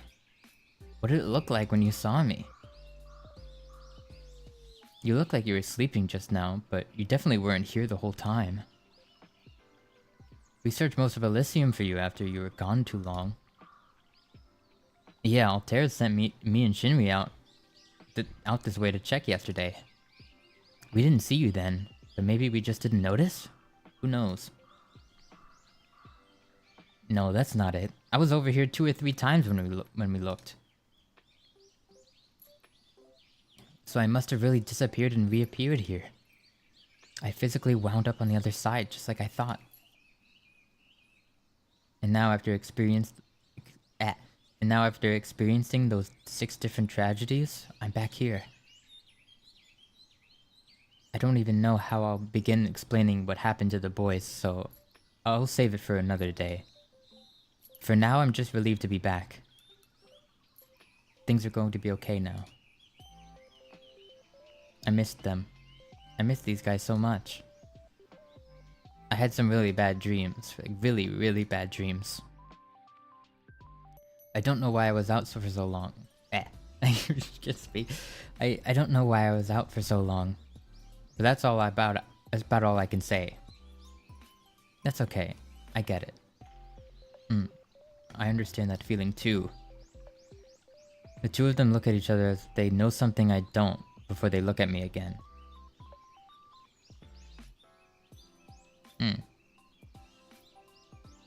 Because I think Shinri and Altair were like the only ones who said that they were in contact with like the other versions of themselves. Because Shinri was talking to them, and then Altair said he like saw them in his dreams or something. Wait, did I skip a message? Two of them look at each other if they don't know something. If they know something I don't, before they look at me again. Okay. Come to think of it. Oh, that's what I just said. Hadn't their doppelgangers had come into contact with their other selves? Allegedly? Oh, come on, game. You don't have to spell it out for me. Let me come to conclusions on my own. I guess I'll find an opportunity to ask them one day. Let's not beat around the bush. Should we get Eloise out of the dirt? So are we still going to open the hall for the party? I think it can't hurt. That's a good way to welcome Eloise back. Alright. We've got to set the sound system up for karaoke. Come on, Eloise, let's get you back inside. Yippee! The boys help me up from the grass and lead me back towards the guild hall. When I'm on both feet, I'm met by a group hug. Some of them muss my hair up or tease me, but I don't pay any attention to that because I'm home. I'm home. Finally home. I'm where I belong. Can't even describe how relieved I am, how good that feels. As the Tempest Guild Hall slowly comes into view, I look forward to a Halloween spent together with my friends. Aww. Aww. Yippee. Produced by Hollowstar's EN team. Game director and scenario, Baby Bird Mane. Programming and UI design. Oh, I didn't read it. QC Toki Mane Shika Mane. Character design. But these are just all oh, okay. Character designer Haku. Wait, I couldn't read it. Background designer. Yeah, all like the developers, like the back end developers, seem to be just their managers. And so it was like kind of put together and organized by just like their management team.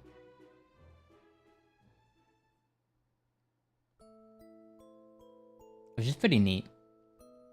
It's a project, alright. At first, I thought I heard about that first, and I was like, "Oh, that's pretty noble." But then I saw they are making a profit from this game. I had to pay for this game, so they're making their money for it. So I was like, at first I was like, "Oh, that's sweet," but then it's like, "Oh, they're making money from it." So it's like, but it's still really. I think it's still something.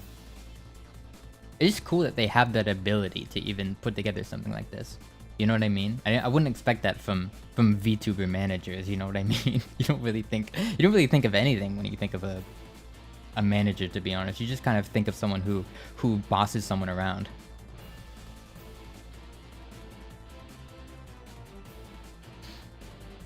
But yeah, I understand how this must have taken not just even like a lot of work, but also just like a ton of money as well for all the assets and the art and stuff like that. So I'm happy to pay. Though I'm a bit mad, but because apparently they're gonna add this to Steam, but I didn't know, so I just bought it on itch.io. So I don't have the Steam version, but it's okay. I don't need the Steam version anyway. I would buy this game even though I just saw the playthrough. I mean, there's still some dialogue options I didn't choose. I wonder when they started making this. I don't know. Honestly, yeah, it's kind of hard to tell. From the looks of it, it kind of seems like... It seems pretty complete, so I would probably say... It probably started development around the time... It's a bit sad to say this, but they probably started development around the time the other two members got suspended. Because I was wondering. I didn't want to. Yeah. No, I think it seems pretty complete. I don't know. I mean, like whatever. They could fit 2 more people in this title screen, maybe, but it seemed pretty complete, to be honest.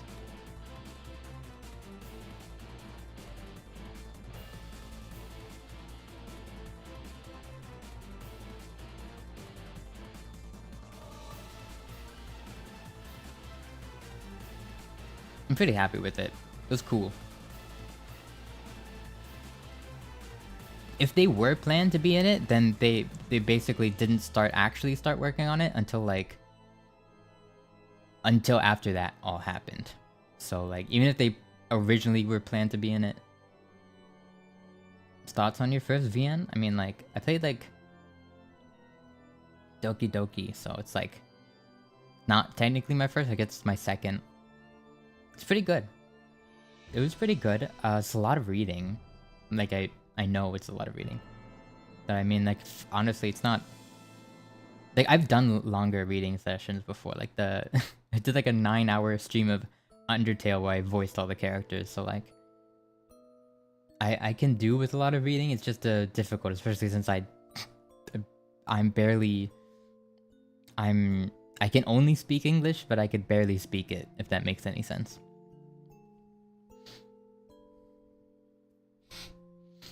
Somehow I couldn't see Shinri being a bad guy, so I kind of wasn't surprised when he turned out to be a good guy.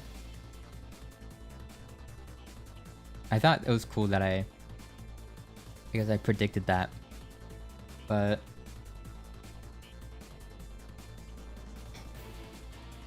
yeah, I'm not a reader. I'm not a big reader or anything. Maybe for next, I'd like to find a visual novel that has full voice acting. To be honest, I kind of thought this would at least have like partial voice acting. I guess it kind of did, but like very minimal. But then again, it was a lot of dialogue, so that would have been insane. Extra. What is extra? Profiles. Oh, and learn more about them. It's like they have their own descriptions. Residence the Ice Plane. Likes puzzles, submissive people. Reading, best in competition. Dislikes ballroom dancing, loud laughter, insubordination, sleeping in late. Favorite food, tantamin. Tantamin? What? What? Huh? I think we know all this already. I honestly rather have profiles of like just the actual talents, but I guess this is cool as well. As if you wanted a profile of the talent, you could just go on their website. Gavis Bettle's Doppelgänger. Skeleton Country. Likes being in the spotlight, collecting perfume, wearing costumes, telling people no refunds. That's pretty awesome, actually. Just likes repeating himself, cleaning, method actors, children receiving hugs. Favorite food, banana pudding. I think that's just Bettle, to be honest. Oh. Likes having his hair played with. Ornate trinkets, crystals, flowers. Dislikes when food gets trapped under his nails, being wet, stuffy clothing, ugliness, and apparently dry meat as well. Dry, unseasoned meat.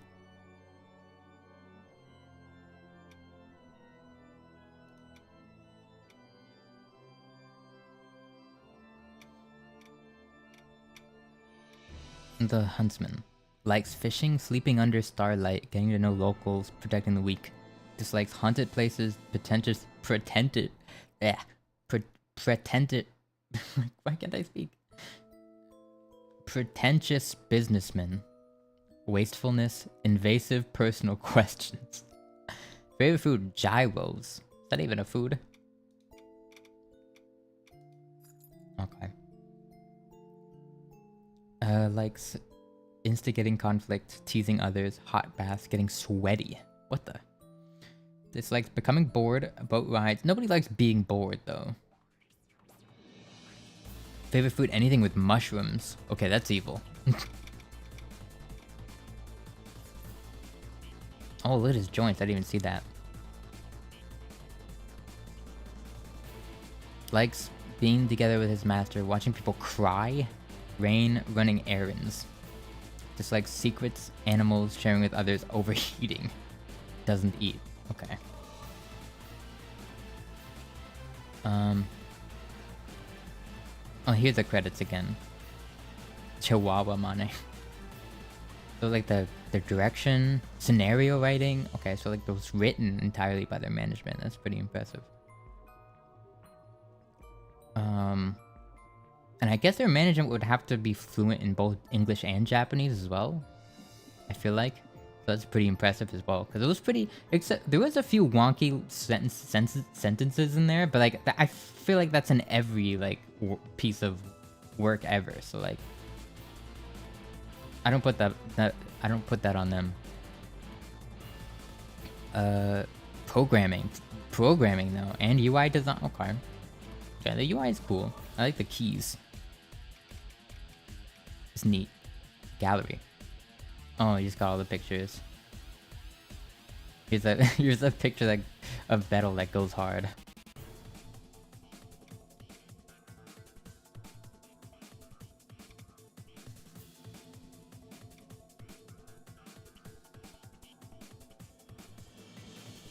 Yeah, it's them but more evil, right?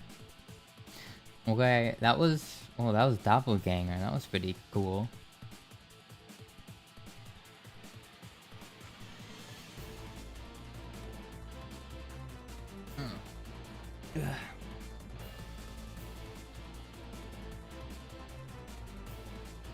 I honestly didn't know what it was gonna be about. To be honest, I didn't really know that it was gonna be like a entirely alternate dimension kind of thing. I didn't read the description for this game until this morning when I bought it. I had no idea when I had plans to play this game. I thought there would just be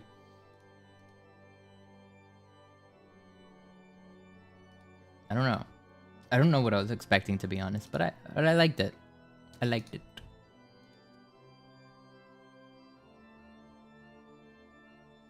Would I don't know, I'm not gonna give it a rating or anything, but I liked it. Okay. How do I... I'm just gonna go to this screen.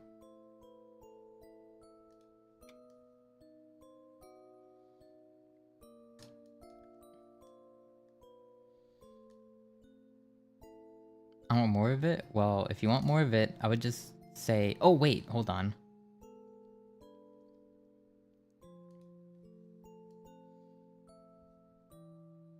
I forgot something.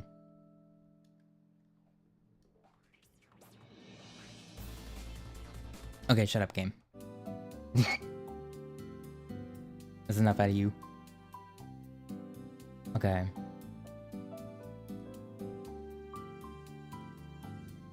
There's actually something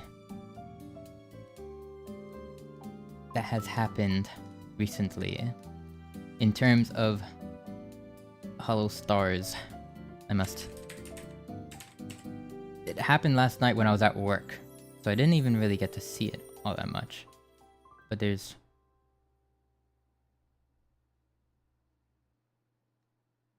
two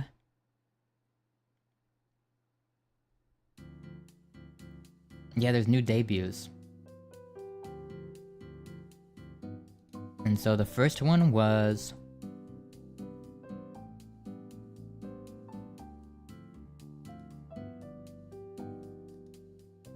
I don't know how should I even like show this off? I guess I could probably just Also, I wish I could I wish I could like co-stream the new debuts, because I probably would have gotten so many views if I did. But the thing is, I just work. I work. This is always the same time. It's always like everybody wants to debut the new VTubers, like Friday, Saturday at 10 p.m. Guess when I have to work? Friday and Saturday at 10 p.m. It's ridiculous. Why? Why is it always at the same time? Debut them in the morning. Jeez. It's annoying. I mean, I get it, but it's annoying. Yeah. Yeah. Think about the me. Just think about me. Don't think about anybody else. Just think about me. Okay, this is one of them. And I think you're not allowed to show the audio, but you can react to it like...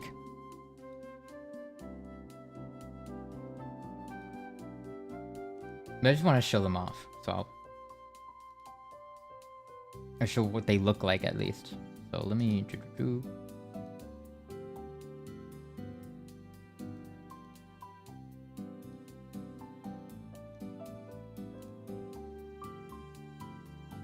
This is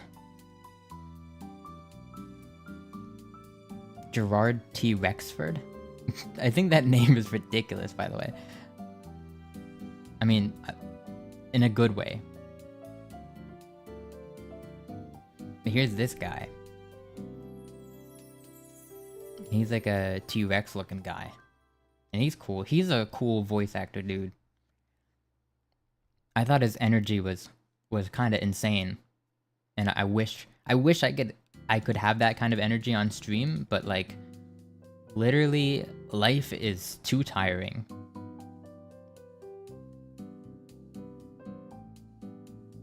Also, I have no idea what this is. A weird recommendation. But here's the other stream here.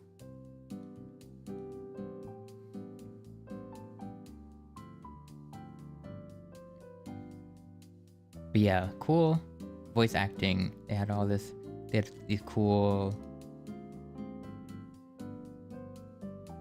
Probably too much for me. I mean, they're going to be at their 200% on debut, right? Like, they're always going to be like the loudest and rowdiest at debut because they have to keep your attention, right? So they're not always going to be like this, but just like the fact that he's able to like keep that up for a stream is still pretty impressive. And it's just like, you know, it's kind of just demonstrating what he could do. And I mean, it's pretty good. It's pretty good. He's got a lot of cool voices that you can do. I think that's it's definitely a talented guy. That's all I can say. Which can't really say about myself, so that's why I have major respect. And then this guy was just a completely different vibe. This guy reminded me like a ton. He reminded me like a ton of like Vesper. I think he just had the. I think this is a lie. I think he has more charisma than this. He definitely has 5-star charisma. He's just a likable guy. I think people are just gonna love this guy because he's just likable. He looks so gentle, yeah, and he is too as well. It's also how he acts. It's crazy. Like he's just except I didn't expect his kind of voice at all. It was way friendlier than I expected. But it was cool. It was like I didn't really know how to feel about it at first. But I was like, this dude's really sweet. That's all I could think afterwards. So it was pretty good. It makes me excited for the next two guys, which are gonna debut tonight. Which they're just gonna happen tonight at 10 p.m. EST, I guess. I don't know what time that is for you.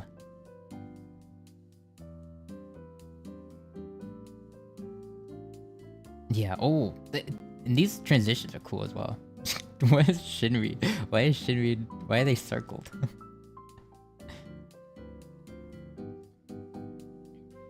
Yeah, casual walks and hiking? Yeah, what a cozy guy. Watching cat videos? Dude. You can't even make this up. It's 11 a.m. for you? Oh.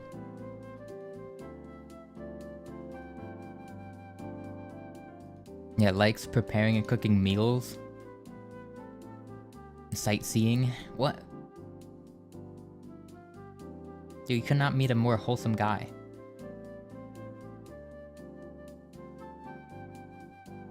Apparently he's like a really good cook as well. That's cool.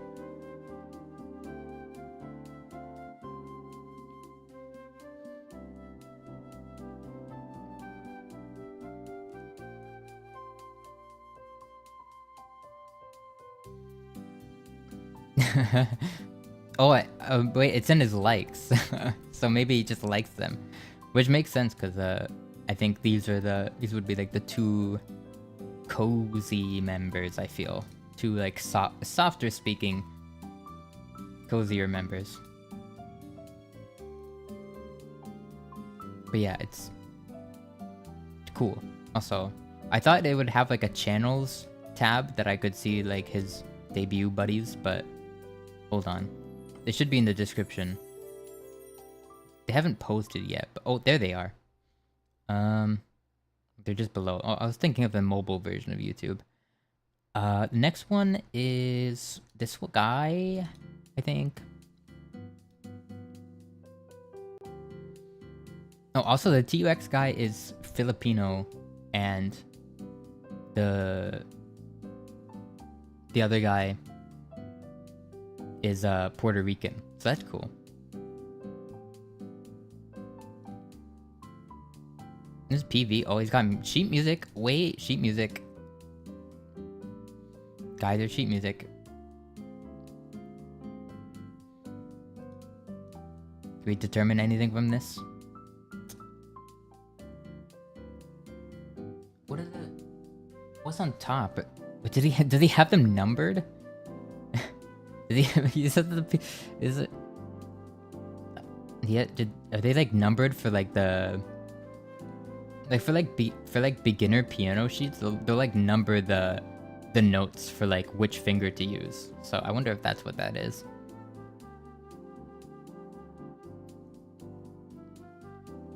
That's interesting. I wonder if he's musical at all.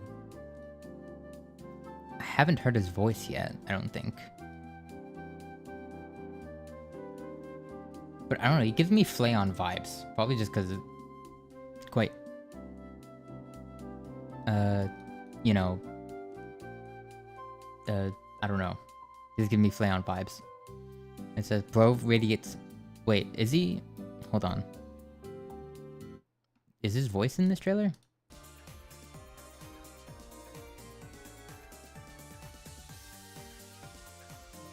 Elegant puppeteer.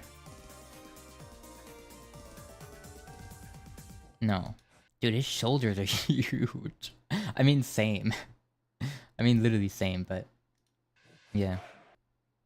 Oh. Oh. And then there's a cover. You can watch, I've been... What have I been watching? I don't even know. Yeah, that's it. It's pretty much... Oh, wait, no, there's one more guy. There's one more guy. Hold on. One more guy here. There was... this guy. Lose. This guy looks... isn't not offensive. This guy looks like the guys from Ruby.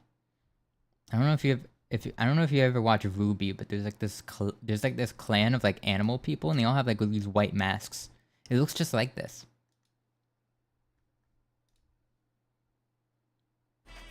All of them are so cool. Yeah, they've definitely been like stepping up the designs. They're pretty cool. They've been pretty cool. This guy's got a big axe. It's cool. What the? Minecraft volume alpha mode the SM64 sound fault. What? Sound font. What? I don't even know. Whoa. Yeah. So yeah, that's it. Those are the new guys. It's pretty cool. Pretty cool, I think. I'm excited. How many of them are here now? 1, 2, 3, 4, 5, 6, 7, 8, 9, 10. Oh, it's 10. Why did I have to count? I already knew there were 6 of them before. It was the six doors. We just we just went over this. And there hasn't been any new like main branch Hollow Stars since Uproar, which I haven't even. I don't see many Hollow Stars clips, to be honest, so I don't know much about these guys. Though I know like some of these guys have been around for like quite a while.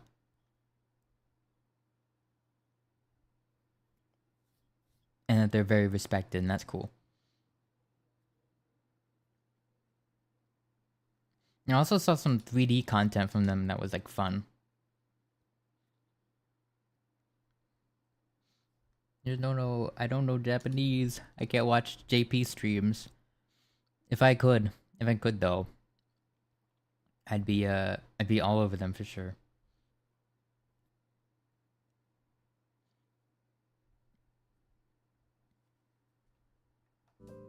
My power level is too low to enjoy, unfortunately.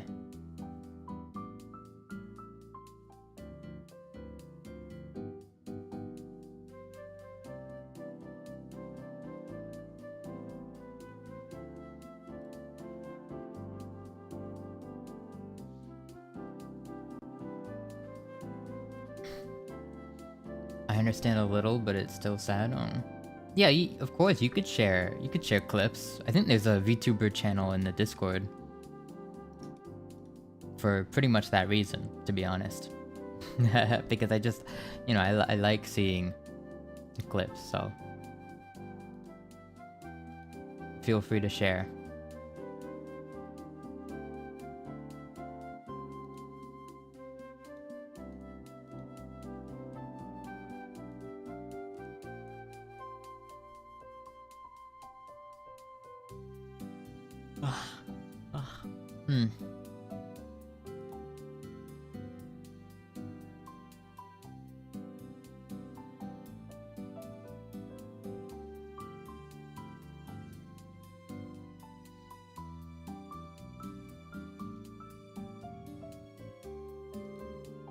Yeah, I think that's it though. There's not much more to talk about until the new guys debut.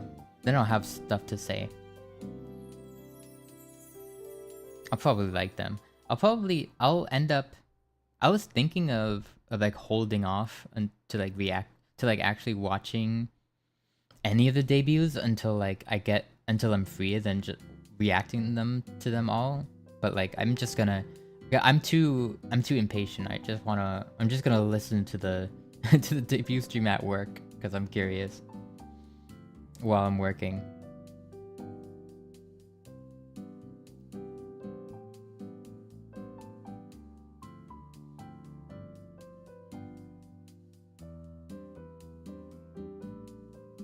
Yeah, I can't help myself. And plus I'm gonna get spoiled on Twitter anyways, so probably.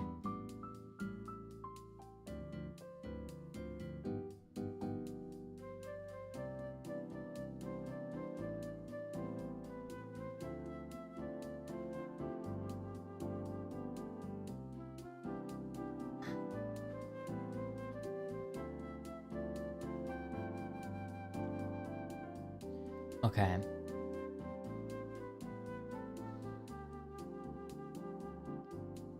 Yeah, that's it, I guess. That's it. That's all she wrote.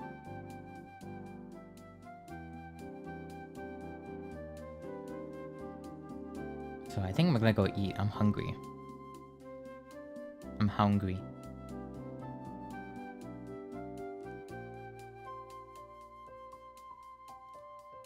Yeah, thank you for watching though. Thank you for watching me just basically read to you for like hours and hours.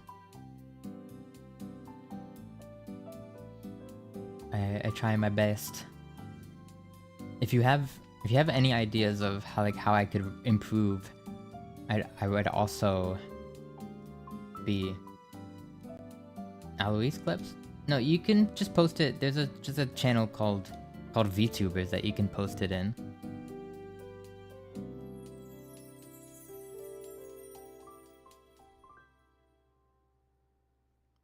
Felt like you're reading me a bedtime story. That's the weirdest bedtime story. Probably.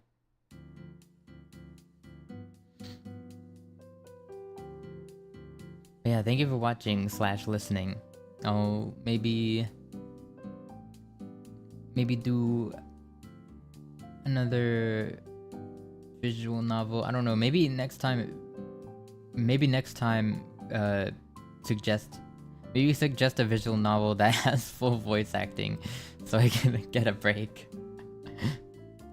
Well, I don't mind. I guess I don't mind like reading.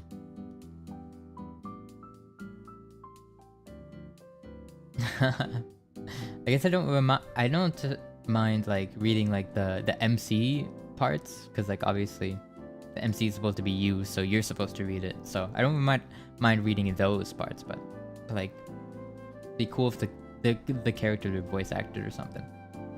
IDK. And then he cut it off his tongue. Good night. Yeah, but then again, if it was dubbed, then it would probably be in Japanese, which means I would have to read it out in English anyways to even be able to, you know, so like people who can't like read along could like actually understand what's happening. That's kind of why I read it out. If I just assumed everybody was reading along with me, then I wouldn't read it. I'd just be sitting in silence. But that wouldn't be any fun. It's mostly for people just listening. So hopefully they could like get a grasp of what's happening, even if they can't read along. Yes. Okay, I'm gonna go now. Thank you for watching. I'll see you whenever I decide to go live again. I don't know. Might be tomorrow, might not. Okay. Bye now. Bye-bye.